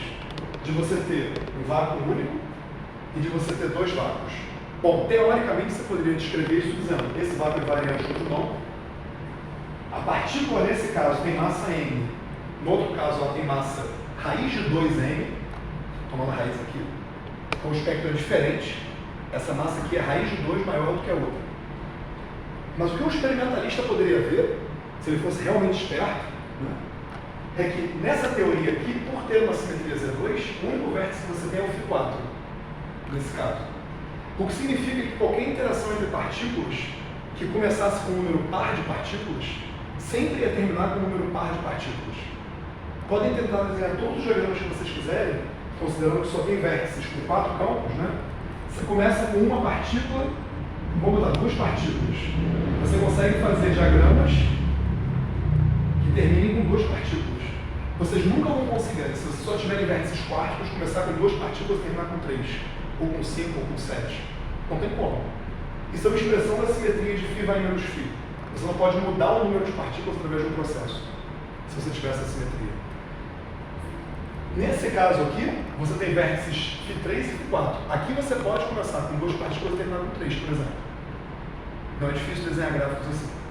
Então, o experimentalista esperto poderia perceber que, nesse caso aqui, números de partículas são sempre pares e pares, ou ímpares ou ímpares. Aqui não. Aqui eles se misturam. Ele poderia usar isso para distinguir as duas teorias, as duas fases, se você for pensar no espaço de teorias. Né? Tem mais uma coisa que você pode ver, que é uma manifestação da quebra espontânea de simetria, nesse caso particular. Se você olhar para a cara do acoplamento cúbico, para a cara do acoplamento quártico, você vê que eles são parecidos. Ambos carregam um lambda. Em particular, deixa eu ver se eu tenho aqui anotado. Tem. Você consegue encontrar a seguinte relação. Quártico é igual a menos cúbico ao quadrado sobre 2 vezes a massa da excitação. Então, o experimental, ou seja, o termo que aparece aqui, λV, e esse que aparece aqui, lambda sobre 4, com seus respectivos sinais, um experimental esperto poderia ver que existe uma relação entre o trivértice e o quadrivértice relacionado com a massa da excitação. Se ele conseguisse perceber essa relação, ele poderia suspeitar de que tem uma simetria por trás. Porque por que diabos o acoplamento cúbico seria relacionado com o acoplamento quártico através da massa? Tem cara de simetria. Né? Então ele poderia suspeitar de que existe uma simetria escondida ali, se ele percebesse esse padrão se formando. Beleza? Existe uma coisa a mais que uma quebra espontânea de simetria discreta poderia dar pra gente, que são domínios de parede. Que eu não sei falar sobre isso porque eu não estudei, domain walls. Então assim, quando você tem quebra espontânea de simetrias discretas, pode acontecer a formação de domain walls. Só que aí eu desconheço do assunto e não vou falar. Mas esse seria mais um sinal. Né? Ressaltando que tudo isso que a gente discutiu foi por causa de uma simetria φ vai menos φ. Então só esse caso já é bastante rico, quando você considera as duas possibilidades, e bastante distintos. Isso mostra o que eu quero dizer com simetria escondida. Beleza? Até aqui alguma dúvida? Um comentário. Fala. Também, quando a primeira vez que eu vi isso foi com o Silvio, né? Engraçado. E aí eu perguntei para ele assim, mas como é que não tem, né, esse público, né? Aí ele falou assim, calcula a função de Green, vai fazer as derivadas, vai dar zero. E dá zero, né? É curioso isso, né? E outra coisa que eu acho interessante, cara, é que quando você quebra a simetria, monta esse lagrangiano aí, você quebra para nada. Isso a gente vai ver mais pra frente também. Porque isso é importante, porque esse modelo padrão ele é muito bonitinho, então você quebra a simetria, você cai num cenário tal. Mas se for só o 1, se for só Z2, né? Perfeito. Excelente comentário.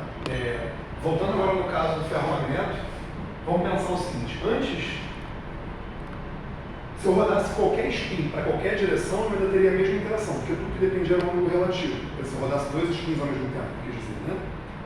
Eu disse para vocês que para poder chegar no estado fundamental, todos eles têm que se alinhar, porque é aquilo que minimiza a energia hamiltoniana. Perfeito. Quando eles se alinham, há uma direção privilegiada. Aquela, então, o seu estado fundamental não é invariante por rotação do espaço. Não é mais. Agora tem uma direção privilegiada. Não acontece mais de todas as direções serem totalmente equivalentes e estarem em pé de igualdade.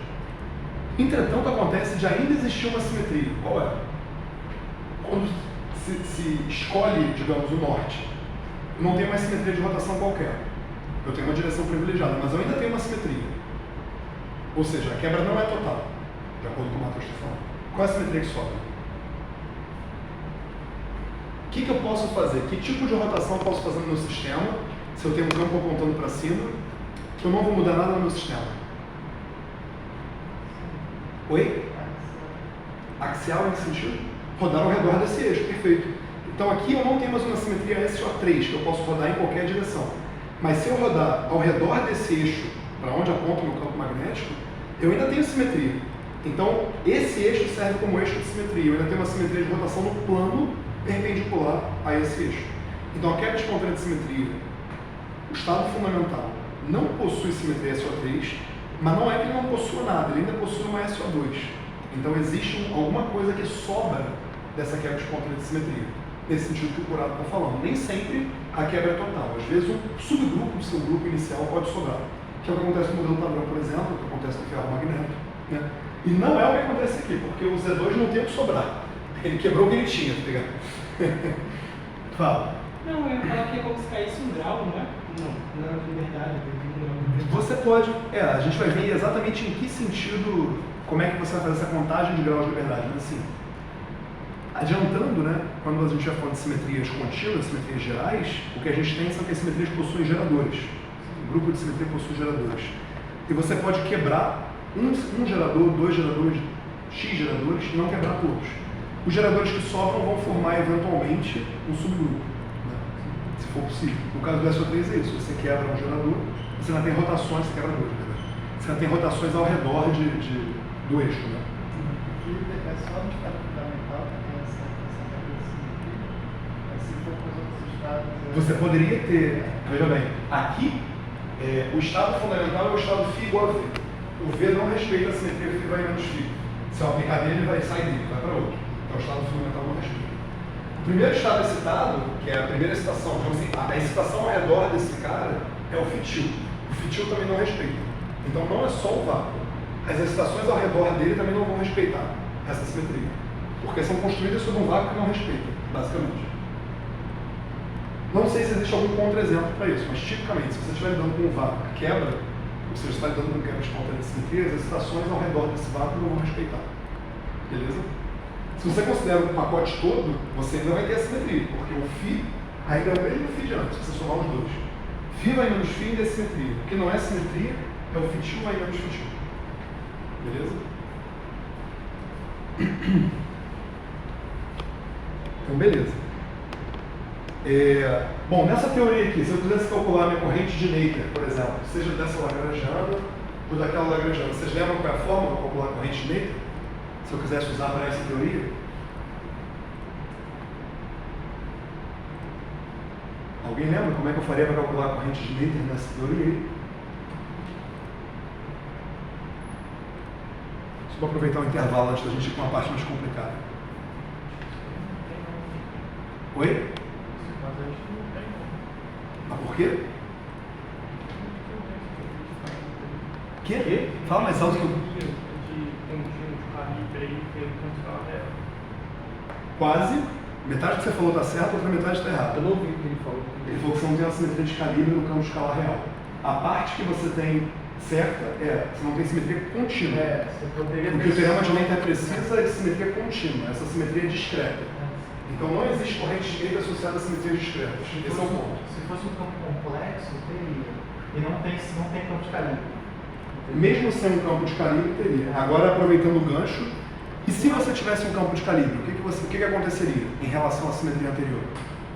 Só deixa eu responder antes de perguntar, já que ele está on fire. É só uma vez que Fala. a gente está estudando a aerodinâmica, sempre ela tem esse Lagrangiano, ela falou que ela tem sim a simetria de calibre. A aerodinâmica o quê? Adiciona. Mas aqui você não tem sequer um campo. Isso, aí ele só falou que você atribui carga zero para esse campo. E aí a Exatamente. inicial vai ser trivial. É uma transformação trivial, da mesma forma não gera uma carga. É como se fosse identidade. Só que aqui, isso que você falou não gera uma corrente de Noether, entendeu?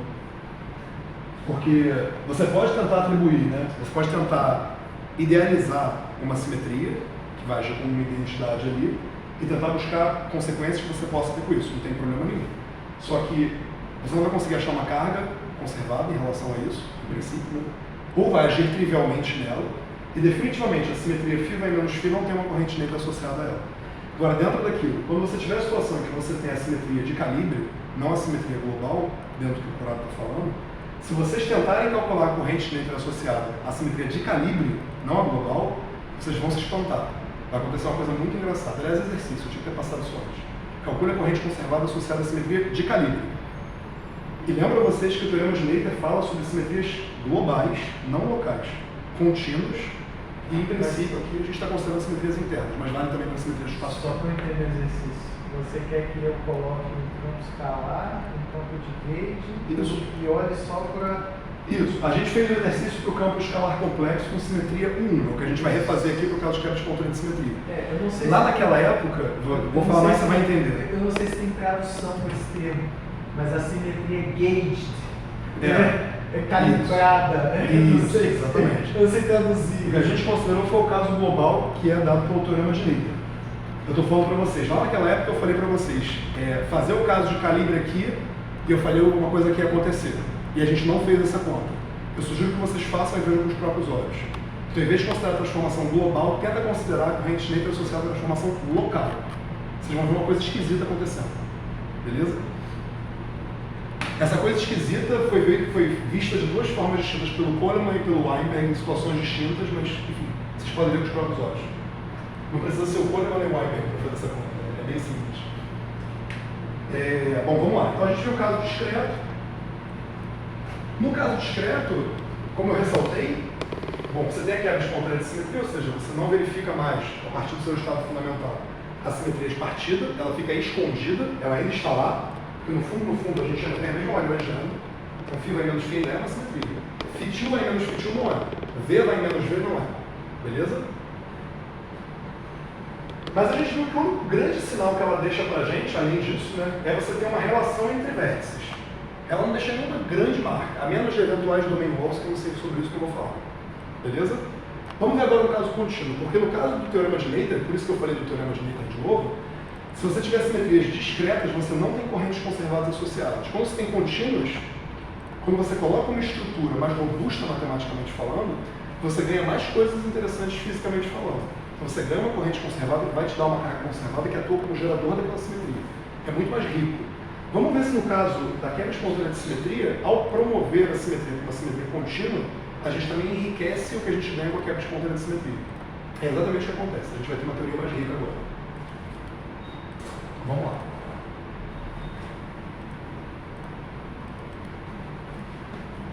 Quem fez o curso de elétrica lá, eu não sabe responder a pergunta do exercício. Ele deu a resposta. Eu vou até perguntar para ele qual foi a resposta que deu para ver se concorda com a minha resposta. Então vamos lá, agora vamos olhar outra Lagrangiana. Então essa simetria aqui, essa Lagrangiana é uma Lagrangiana com simetria discreta, né? Que a gente pegou em particular Z2. Agora a gente vai considerar um caso com simetria contínua.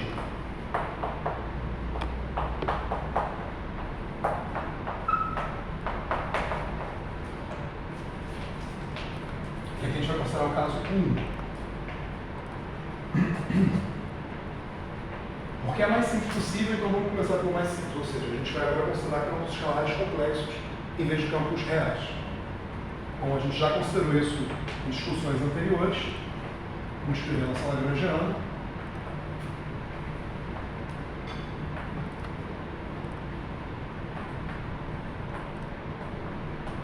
Agora, campo é complexo, atual módulo.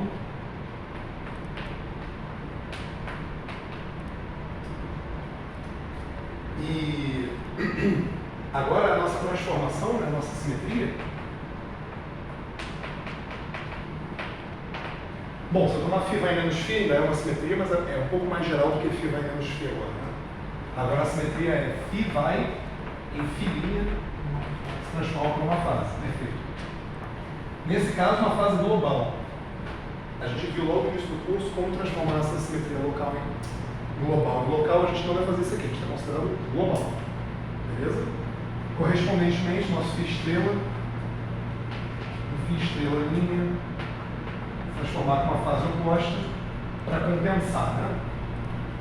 Beleza? Então essa é a nossa simetria que a gente chama gentilmente de tipo 1. Simetria de fase. Se você tomar uma fase apropriada, você pode fazer φ vai em menos φ, né? Você pode tomar outras fases se você quiser.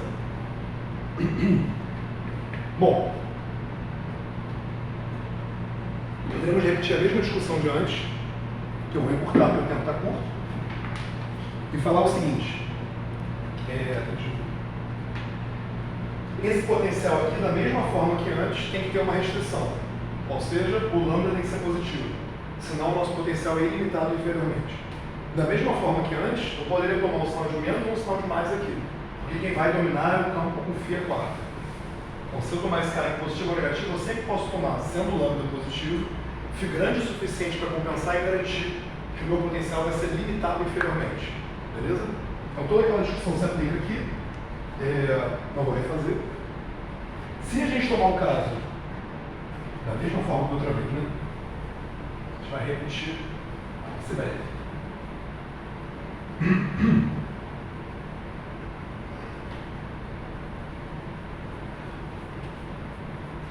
Ô Felipe, Oi. não sei se tem a ver com isso, cara. Se eu estiver viajando, do Fala. fedor. Nada disso, fala. O vácuo, eu já assim, tem muito tempo que eu vi alguma coisa assim, tipo instabilidade de vácuo, decadimento do vácuo. Isso tem a ver com o lambda, se é positivo, negativo, não? Bom, você pode atribuir, falar de estabilidade do vácuo, quer dizer, existir o vácuo, nesse caso concreto aqui, depende desse lambda ser positivo. Então não vai existir estado fundamental, vai existir um estado de mínima energia. Nesse caso que você está falando, o buraco é mais embaixo. Tipicamente, quando eles falam de estabilidade do vácuo, eles estão se referindo ao vácuo do modelo padrão, que é um vácuo, o potencial que você considera para poder falar desse vácuo não é um potencial clássico que a gente está usando. É um potencial a nível quântico, levando em conta correções quânticas, né? E pode acontecer desse vácuo ser estável ou não ser estável. Não ser estável significa que esse estado fundamental teria uma probabilidade não nula de decair em alguma outra coisa.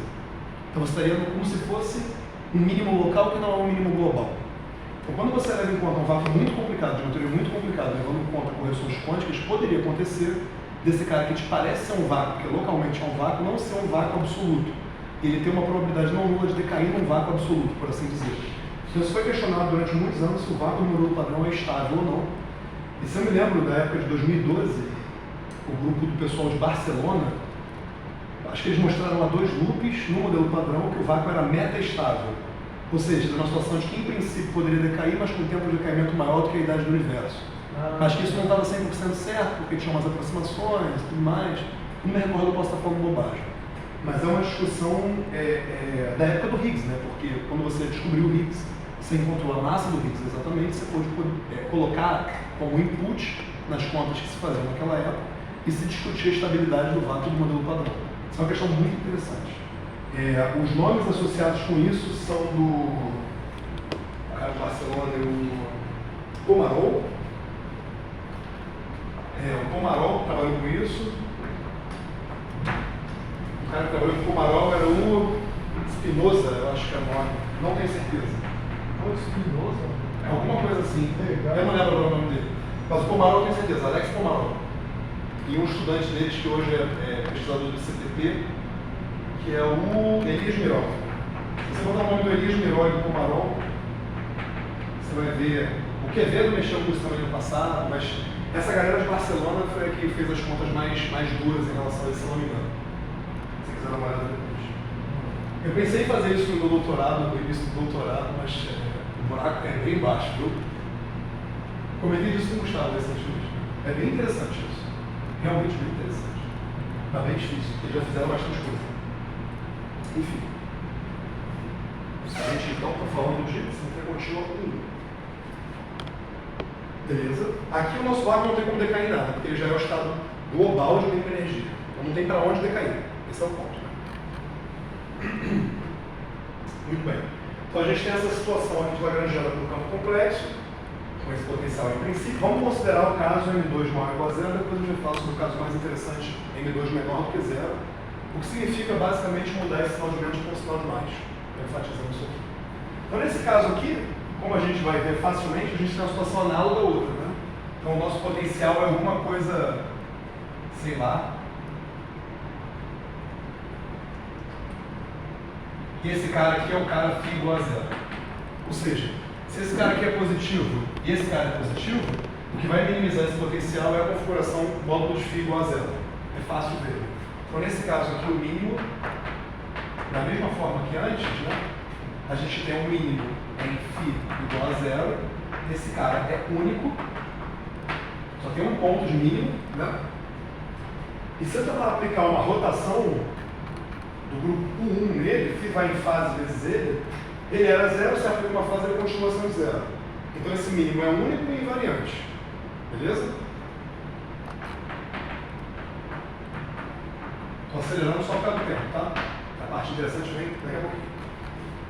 Então nesse caso é o caso chato, né? Você vai expandir ao redor do seu vácuo, o que você vai ter vai ser de novo φ igual ao seu valor esperado no vácuo, mais flutuações. Esse valor esperado no vácuo no fundo é zero, né? Esse módulo de φ é zero, a única forma que tem que isso acontecer é se o φ for zero. Não tem outra forma disso acontecer. Então o que você vai ter é que φ igual a φ-til, você troca φ por φ-til aqui, essas vão ser suas excitações, você pode imediatamente ler sua Lagrangiana e poder encontrar quem é o seu espectro. Então o jeito mais fácil de poder discutir o espectro aqui é escrever seu φ complexo em termos de campos reais. Não é o único jeito, mas é o jeito mais fácil, nesse caso. Então posso escrever meu φ como sendo 1 sobre a raiz de 2, φ1 mais if2, né? Plugar isso aqui, abrir isso tudo e vocês vão ver que vão aparecer duas partículas, uma partícula 1 e uma partícula 2, cada uma com uma massa n. Beleza? Então se vocês fizerem isso aqui, vocês vão obter espectro, ou seja, quem são as partículas que aparecem na sua teoria? Vai ser uma partícula 1 com massa 1 quadrada igual a n quadrado, que é a mesma massa da massa 2 quadrada. Não tem nada que distinga aqui o campo φ1 do campo φ2. Eles têm massa degenerada. Só vocês plugarem aqui, abrirem e vão ver que vai aparecer meio de mφ1 menos m quadrado sobre 2 φ1 quadrado e a mesma coisa para o campo 2. Sem mistério. Beleza? É a teoria usual, é o que a gente sempre trabalha. Né? Sem falar de mínimo, sem falar de expansão ao redor do vácuo, é o que a gente assume de antemão se você não falar nada sobre quebra espontânea. Tudo bem? Nota esse raiz de 2 aqui, é só para o termo cinético ficar a normalização usual. Beleza? Bom, vocês poderiam fazer considerações, claro, tem duas partículas com massa degenerada, blá blá blá, mas aqui não acontece nada de interessante.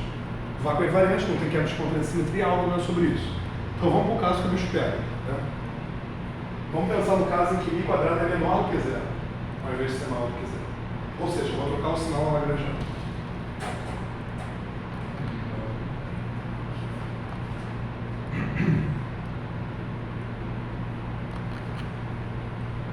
devido a uma crítica da plateia, eu vou continuar no quarto quadro.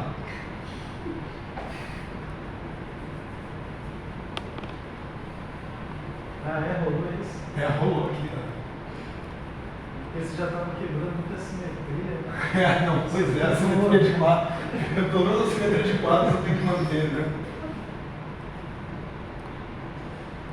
Então, vamos lá. Vamos considerar o caso M2 menor do que zero. Uma nota. É que eu estou considerando maior ou igual a zero, porque se eu botar igual a zero, esse termo aqui some e tudo que eu falei se mantém verdadeiro. Beleza? Então não é à toa. Caso m igual a zero, não tem problema nenhum. Em 3 mais 1 dimensões, se fosse 1 mais 1, não tem problema, mas a gente vai falar sobre isso. E aqui o mínimo ainda é no φ igual a zero, ainda tem a mesma invariância, nada muda, tá bom? Vou fazer um comentário depois sobre isso. O caso M2 igual a zero se enquadra aqui, mas ele é bem peculiar. Enfim. M2 menor do que zero. M2 menor do que zero, quero dizer, qual é a seguinte lagrangiana. Opa, não entendi.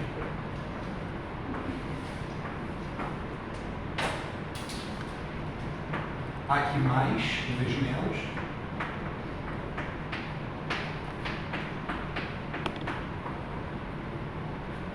Beleza? Então, de módulo quarta, vocês sabem o que eu quero dizer. É o módulo quadrado ao quadrado. Muito bem. Maravilha. Então, vamos lá. Vamos pegar o potencial.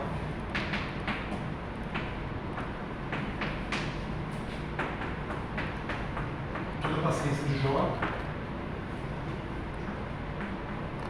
Nem lembro se era o Jó que tinha paciência. Tudo ele vai em relação ao módulo de φ.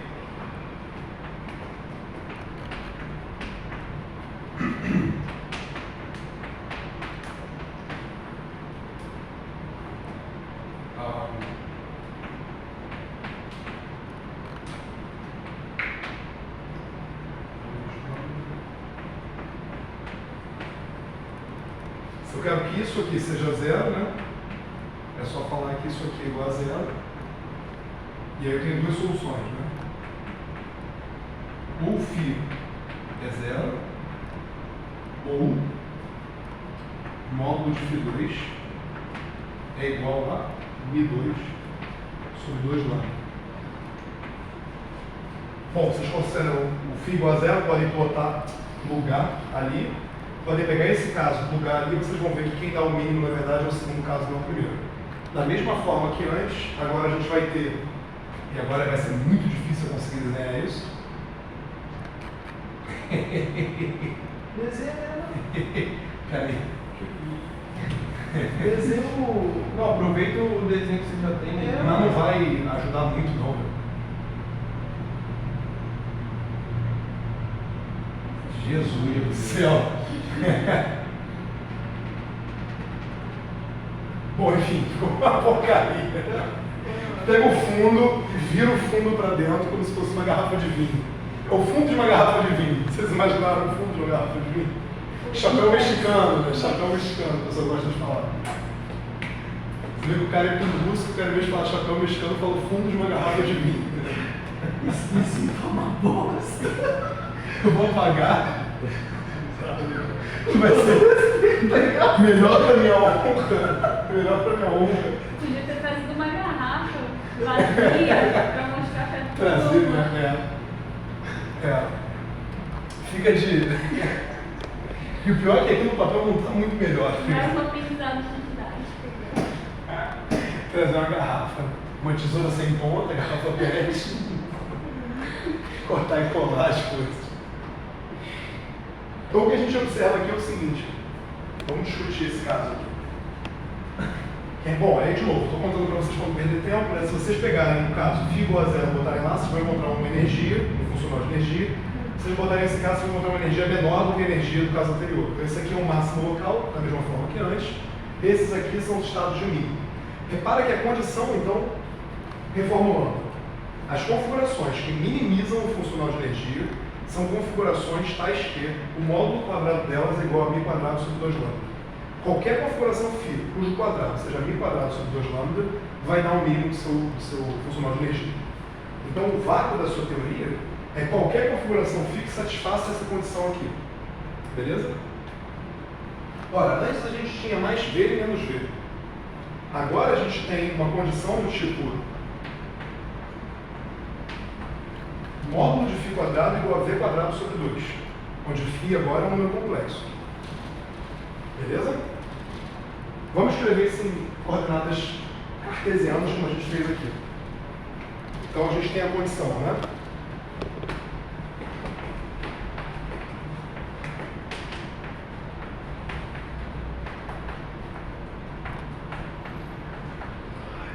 A gente quer essa condição. Eu vou escrever o meu φ como sendo 1 sobre raiz de 2 φ1 mais φ2. Vou escrever essa condição agora nessas coordenadas. O que eu vou obter é que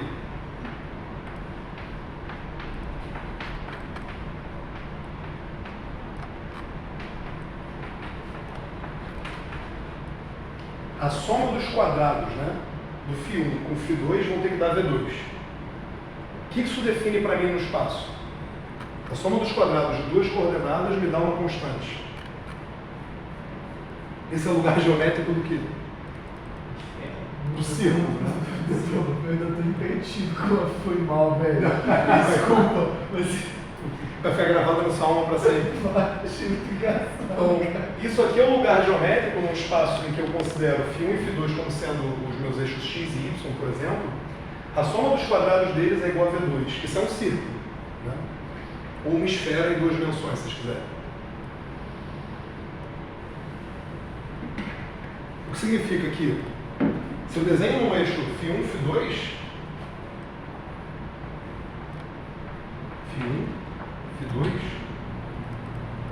fiz que é um círculo, beleza? Um círculo de raio V.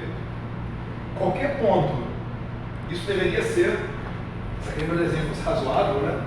Deveria ser o plano sobre o qual tem aquele potencial em cima, na terceira dimensão. Tá bom? Então esse aqui, qualquer ponto desse círculo é um estado de mínima energia, é um vácuo possível. É o fundo da minha garrafa de vinho. Então aquele fundo da minha garrafa de vinho representa os meus vácuos possíveis. Eu posso escolher qualquer um deles. Eu posso escolher qualquer ponto desse círculo que satisfaça essa condição aqui. Tanto faz. Qualquer um. Qualquer um que eu escolher vai ser totalmente equivalente a qualquer outro, sem perda de generalidade. Todos eles são vácuos possíveis. Uma vez que eu escolher qualquer ponto, digamos que eu vou escolher o ponto que φ1 é igual a V e φ2 igual a 0, por exemplo. Se eu atuo com uma rotação, uma simetria 1 nele, ele vai andar no círculo, ele vai sair de onde ele estava. Então ele não é mais invariante. Da mesma forma que quando eu atuava com a transformação do mais V, era levado no menos V, e não nele mesmo. Então a transformação de simetria atuando em qualquer estado de vácuo, leva em outro estado de vácuo. Mas não deixa ele invariante. Então todos os estados de mínima energia são conectados pela simetria, porém não são deixados invariantes por ela. De modo que é uma simetria da sua lagrangiana, mas não é uma simetria do seu vácuo. Beleza? Muito bem.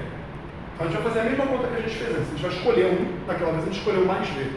Aqui eu vou escolher φ1 igual a V, φ2 igual a 0, por conveniência. Vocês podem escolher o que vocês quiserem, tanto faz, vai dar a mesma coisa. Beleza? A física é a mesma. Todos os vácuos são totalmente equivalentes e conectados pela transformação de simetria. São conectados pela transformação de simetria, vou insistir mais uma vez, porque esse círculo é um conjunto das configurações que minimizam a energia, que, portanto, são constantes no espaço do tempo e minimizam o potencial. Se minimiza o potencial e o potencial é simétrico, quem minimiza também vai ser. No sentido de que isso aqui respeita a figura como um todo, respeita a simetria, é imediato, porque o potencial respeita. Daí a um vácuo específico respeitar, não respeita. Beleza? É uma sutileza isso, por isso que eu estou enfatizando tanto.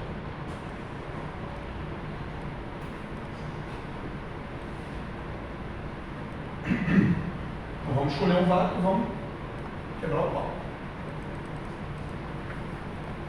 Vamos lembrar de antemão que quando a gente estava no vácuo trivial, né, ou seja, no φ igual a 0, a gente tinha como espectro duas partículas de massa degenerada igual a m.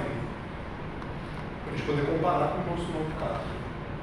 A gente tinha então um vácuo único e invariante, agora a gente tem um vácuo degenerado e variante, né, ele muda com a transformação. E não é só degenerado como era o nosso caso Z2, que tinha 2 vácuos. Aqui a gente tem infinitos vácuos. Qualquer teta que você quiser tomar real entre 0 e 2π, você vai andar nesse ciclo. Tem infinitos vácuos diferentes aqui. Você pode escolher o que você quiser. Beleza? Vou escolher o mais fácil por razões óbvias, né?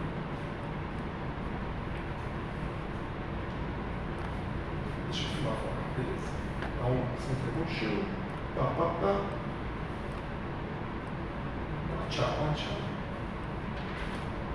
Vamos lá. Então eu vou escolher, né, por simplicidade, beleza.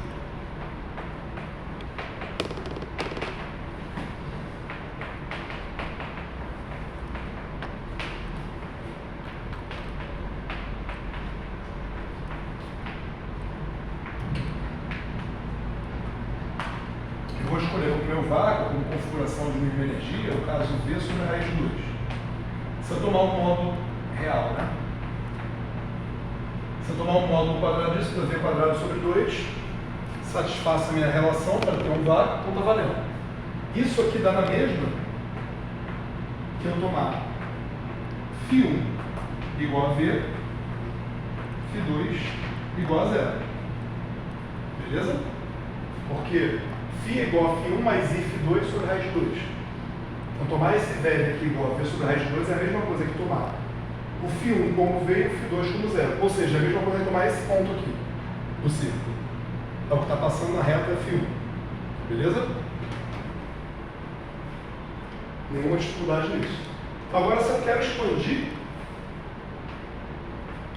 pequenas oscilações, né, ao redor do meu vácuo,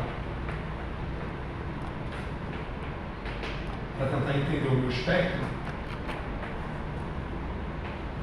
ou os meus estados excitados, as excitações de partícula, eu tenho que expandir ao redor do que é meu estado fundamental, que eu estou escolhendo como sendo V0. Então aqui vai ter um V, aqui vai ter um 0. Beleza? Se eu tivesse escolhido o φ2 igual a V, φ1 igual a 0, esse é o contrário. Vai aparecer um V aqui e um 0 aqui.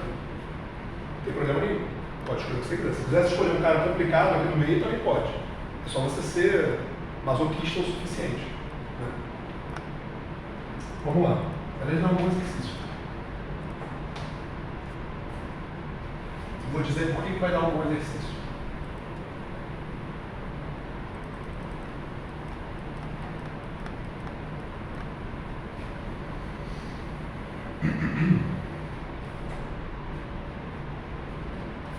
Deixa eu ver onde eu parei aqui para fazer de forma que caiba no tempo.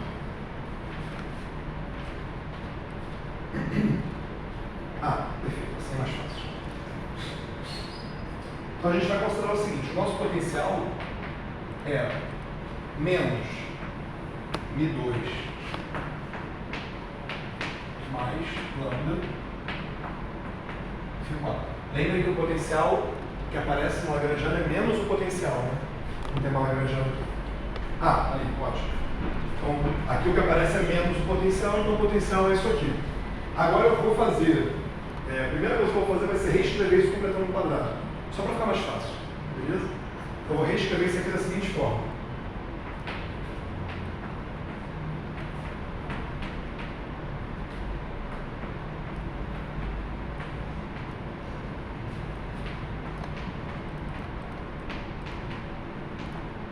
Lembrando da nossa relação, né?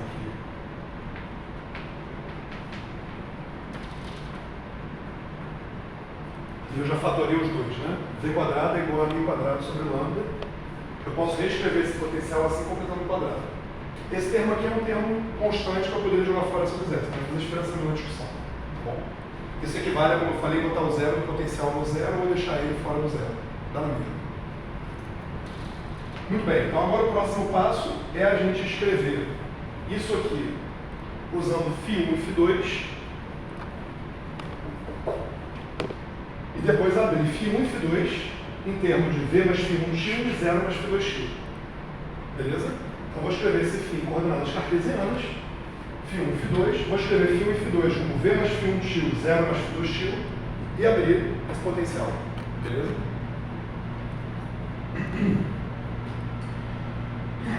Vamos lá. Então isso aqui já, o quadrado vai sobrar 1 sobre 2 aqui. Número complexo ao quadrado é φ1 quadrado mais φ2 quadrado. Como tinha um raiz de 2, vai sobrar um raiz de 2 aqui. Um 2 aqui, quer dizer. Beleza? Então vamos lá. Aqui eu já vou ter lambda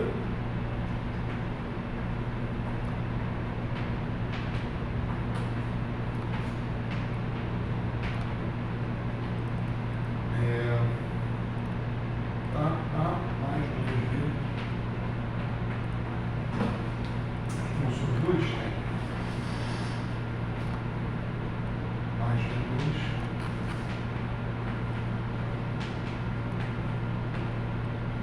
beleza? Faltou o figura isso aqui.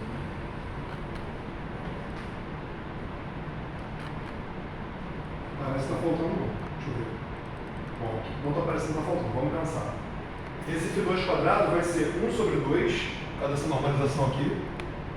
Quadrado de φ1 mais i φ2 vai ser φ1 quadrado mais φ2 quadrado. Beleza? φ1 quadrado vai ser isso aqui quadrado.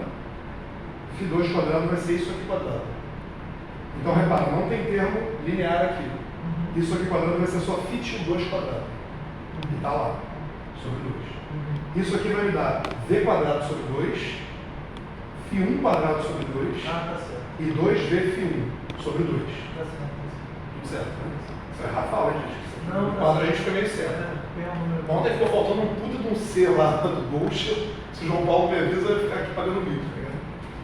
Então aqui esse cara cancelou. Maravilha. E comentário do Matheus, reparem que não tem termo aqui com. Esse aqui não tem quadrado, né? Esse aqui não tem quadrado. Não. Esse não tem Tem, quadrado. porque ele é. Não tem. Não tem duas quadrado. vezes o primeiro, o segundo. Tá certo. Muito bem. Aqui tem um tá. Alguém tem caneta aí? Na mão? Caneta? Deixa eu corrigir esse type, senão depois eu. Obrigado. Então o que a gente obtém no final do dia é esses caras aqui, tudo isso ao quadrado. Beleza? Vamos abrir.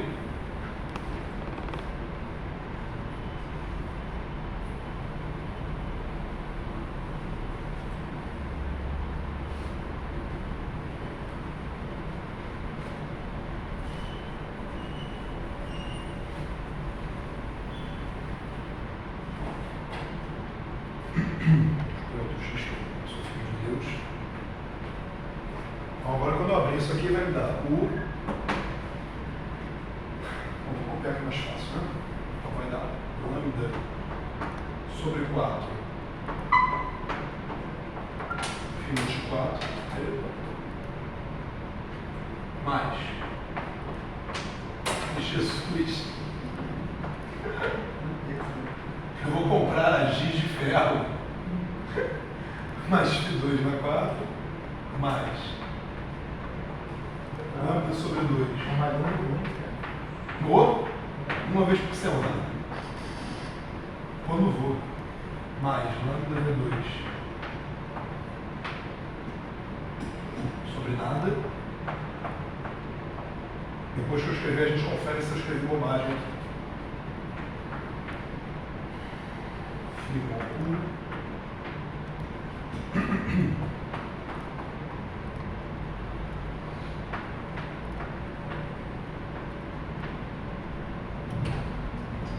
Opa!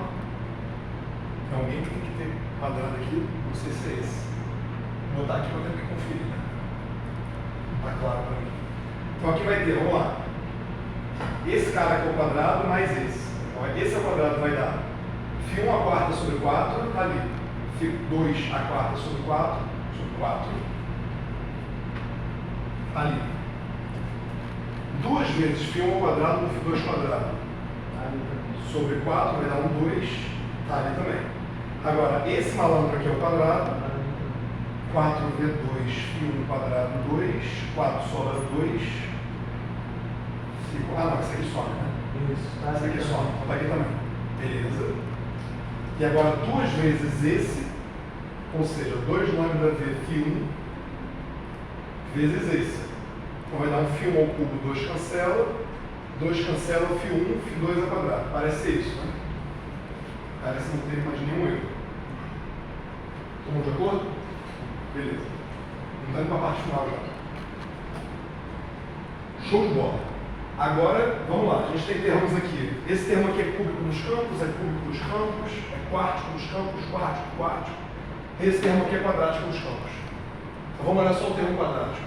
Então aqui a gente vai ter U é igual a lambda V2. Cadê o termo quadrático para o Φ2? Um dos campos só que ganha mais. Não tem, vamos botar zero aqui, né? Mais termos de ordem Φ3, Φ4. Não importa. Então o que a gente observa, olhando só para a parte quadrática, é que esse Φ1 vai aparecer com um termo de massa. Aqui só para ficar normalização usual, né? Então o que a gente lê é que esse cara aqui vai ganhar uma massa 1 quadrado igual a 2 lambda V2.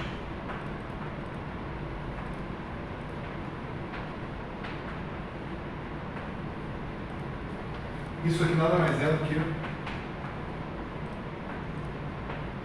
2 M2. Mi2 no caso, né? Começa a perder algum termo, não? Maravilha. Ou seja, considerando o vácuo não trivial, ou seja, um vácuo que não é deixado invariante pela simetria em questão, quando a gente considera o espectro de excitações ao redor desse vácuo não trivial, o que a gente observa é que, diferente do caso usual em que a gente tinha duas partículas com massa degenerada igual a m, acontece que uma das partículas tem massa quadrada 2m quadrado e a outra partícula tem massa nula. Só uma das partículas ganha massa, a outra fica completamente sem massa. Totalmente diferente do caso anterior, em que cada uma tinha massa m. Beleza? Se a gente tivesse obtido aqui 2m2 e, sei lá, 78 sobre π, mi quadrado epsilon exponencial de log de 3, tá pra cara é o meu número, não é bacana. Agora zero não é qualquer coisa. Zero, como disse o Coleman, tem cheiro de algo sagrado acontecendo. Né? E de fato tem algo sagrado acontecendo. Então vamos tentar pensar um pouquinho. Né? O que ele disse sobre infinito? Fiquei curioso. Não sei, vocês baratam. Provavelmente ele vai chamar de lixo. Ele vai chamar as coisas de lixo. Mais um lixo aí. Então, o que a gente observa aqui é que, quando a gente tem agora a situação em que o vácuo não é deixado invariante pela simetria em questão, ou seja, quando estamos numa situação onde há quebra espontânea da simetria, de uma simetria global, contínua, o que está acontecendo é que, diferente do caso discreto, em que só havia um vínculo entre os acoplamentos, aqui vai haver um vínculo entre os acoplamentos. Então você vê, Φ1 e Φ2 aqui tem o mesmo acoplamento, por exemplo, se eu não errei nenhum, né?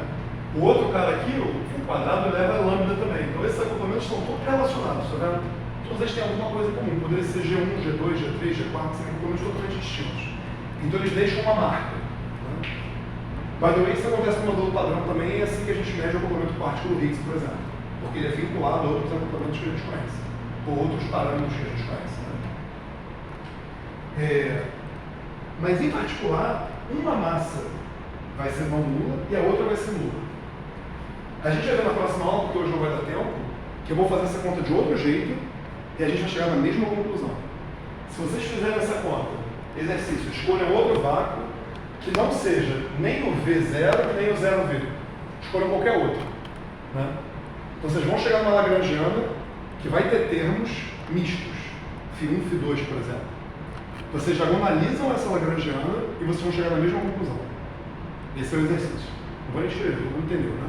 Escolhe qualquer outro vácuo de partida que não seja nem esse cara aqui, nem esse cara aqui, que não esteja nos eixos. Faz essa conta em torno do vácuo que você escolheu, abre as contas, chegar na lagrangiana, aviso, vai ter termo cruzado. Se tem termo cruzado, vocês não conseguem ler o espectro antes de diagonalizar. Diagonalizem e leiam o espectro, vocês vão ter a mesma conclusão. É um bom exercício, inclusive. Mas vamos ver se a gente consegue pelo menos farejar. O que tem de diferente? Por que foi a M2 e não a M1, por exemplo? Será que a gente consegue chutar? Vamos lá. O que tem de distinto aqui? O que levaria vocês a pensar que talvez tenha sido ali que... Vou pensar tecnicamente, porque seria forçar a barra, querer tirar grandes filosofias disso aí. Mas por que apareceu massa para M1, no caso para Φ1 e não para Φ2? Apostas. Você deu um valor esperado do vácuo só para o fio. Perfeito. Perfeito. Ele disse, você deu valor esperado do vácuo só para o fio. De fato, quando isso aconteceu, na hora de tomar um quadrado aqui dentro, esse cara aqui permitiu gerar um termo do tipo φ1 tio. Esse aqui não, só aparece φ2 quadrado. Então quando eu vou tomar esse outro quadrado aqui, só esse cara me gera um termo quadrático. Então do ponto de vista técnico, a partícula que está ganhando massa é a que tem VEV não trivial. A outra não ganha. Beleza? A gente vai ver na próxima vez que a gente refizer essa conta, que vai nos levar ao caso mais geral, né? A gente vai ver que tem fundamento nisso. O que a gente vai fazer na próxima vez que era para ser feito hoje e não deu tempo? A partícula M2 existe? A partícula M2 existe. Boa pergunta. Por que ela existe? O termo cinético dela é não trivial. Essa partícula M2, a partícula φ2, né? Ela vai ter um termo cinético. Tem a φ1 aqui. Tem a φ2. Tem termos de interação de φ2 com ela mesma, de φ2 com φ1. Quer dizer, ela está lá. Ela caminha, ela se acopla, só que ela tem massa nula. Ela existe perfeitamente. Ela existe tanto que ela tem até um nome. Bóson de Boltz. Só que vai ficar mais claro qual é a importância, qual é o significado de Bose-Wilson na próxima aula. O que a gente vai fazer na próxima aula no começo de conversa? A gente adotou aqui coordenadas cartesianas, né? A gente já fez essa expansão aqui. Só que o nosso espaço de vácuo é um espaço que é um círculo. Seria muito mais cômodo para a gente fazer essa conta usando coordenadas esféricas. Aliás, se vocês me derem em torno de 10 minutos, a gente pode refazer. Vocês preferem deixar para a próxima aula? Próxima aula, né? Vocês estão cansados, né? Tá bom. A gente pode fazer essa conta em coordenadas esféricas e a gente vai conseguir enxergar melhor, já dando spoiler, né? Usando coordenadas esféricas vai ficar natural para a gente caminhar nesse conjunto de mínimos. Andar nesse conjunto de mínimos aqui é andar na variável angular. Andar na variável angular é fazer uma transformação 1. Andar nesse conjunto de mínimos significa que se você faz uma transformação angular aqui, você sai de um cara que tem energia zero, digamos, mínima energia, e vai para um cara com energia zero, vai para um cara com energia zero, vai para um cara com energia zero. Andar no fundo da garrafa não custa energia. Andar no fundo da garrafa não custa energia. Na hora que a gente começar a fazer essas contas e entender isso melhor, vai ficar mais fácil da gente generalizar o que a gente está fazendo.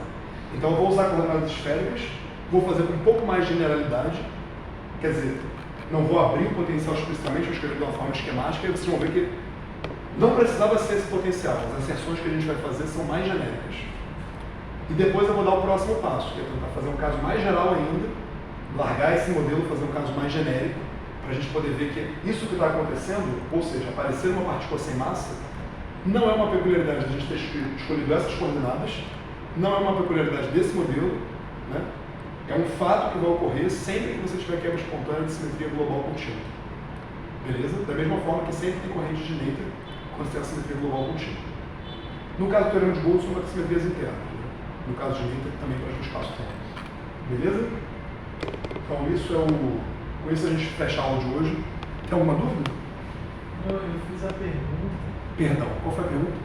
Não, é uma pegadinha, na verdade. Você não observa a voz dos eles agem indiretamente nos mecanismos de quebra de simetria, né? Mas individualmente, como uma partícula, não pode ser assim. Bom, vamos lá. No modelo padrão, que é o que descreve a nossa vida, né, vamos dizer assim, os bósons Goldstone não são observados. Porque o modelo padrão não é uma simetria global que tem quebra espontânea, é uma simetria local. Então a gente vai ver mais para frente, e que na próxima aula ou na outra, de acordo com o atraso de hoje, mas né, não sei se vai ser na próxima aula de fato, que quando essa simetria é tornada local em vez de global, o teorema de Goldstone não vale mais. O que acontece é o que eles chamam de loophole, o teorema de Goldstone. Você tem o mecanismo de Higgs. Quando você tem o mecanismo de Higgs, de fato, o que seriam os bósons de Goldstone não podem ser observados. Eles vão incorporar o bóson de Higgs. Se o nosso modelo padrão tivesse uma simetria global contínua desse tipo que a gente viu aqui agora, os bolsos de Goldstone poderiam sim ser observados. Não há nenhuma restrição. Essas são partículas como quaisquer outras. O mais comum, na verdade, dado que no modelo padrão não existem simetrias globais contínuas perfeitas, é que você tenha um pseudo-bóson de Goldstone. Então você pode considerar que a simetria é quase uma simetria e a partícula associada a ela é quase sem massa. Beleza? Mas só não existe isso porque não existe isso, por acaso. Se existisse uma simetria desse tipo no modelo padrão perfeita, a gente poderia sim observar um bóson de Goldstone, se ela fosse global. No modelo padrão a gente não observa, repito, porque a simetria não é global, ela é local. E quando ela é local, acontece, quando ela é gauged, né, como o Matheus falou, isso que eu estou falando para vocês, o que eu vou falar na próxima aula de forma mais formal, tem uma sutileza que muda tudo, né, e faz com que esses bósons de Goldstone não sejam mais partículas físicas de fato. Então, no modelo padrão, isso que ele falou é perfeitamente verdade. A gente só tem would-be Goldstone bosons, a gente não tem true Goldstone bosons. Mas, por exemplo, em sistemas efetivos, na matéria condensada, aparecem os magnums. Eu me divirto com isso. E se você fizer, agora brincadeiras à parte, né, na Lagrangiana chiral, né, na aproximação de simetria chiral da QCD, né, quer dizer, se você tomar o limite chiral, significa que você vai tomar só alguns quarks e supor que eles não têm massa. Dependendo da escala de energia que você está, é uma boa aproximação para QCD. Né? Então, dentro da escala da QCD, existem 3 quarks que são muito mais leves do que todos os outros. Né?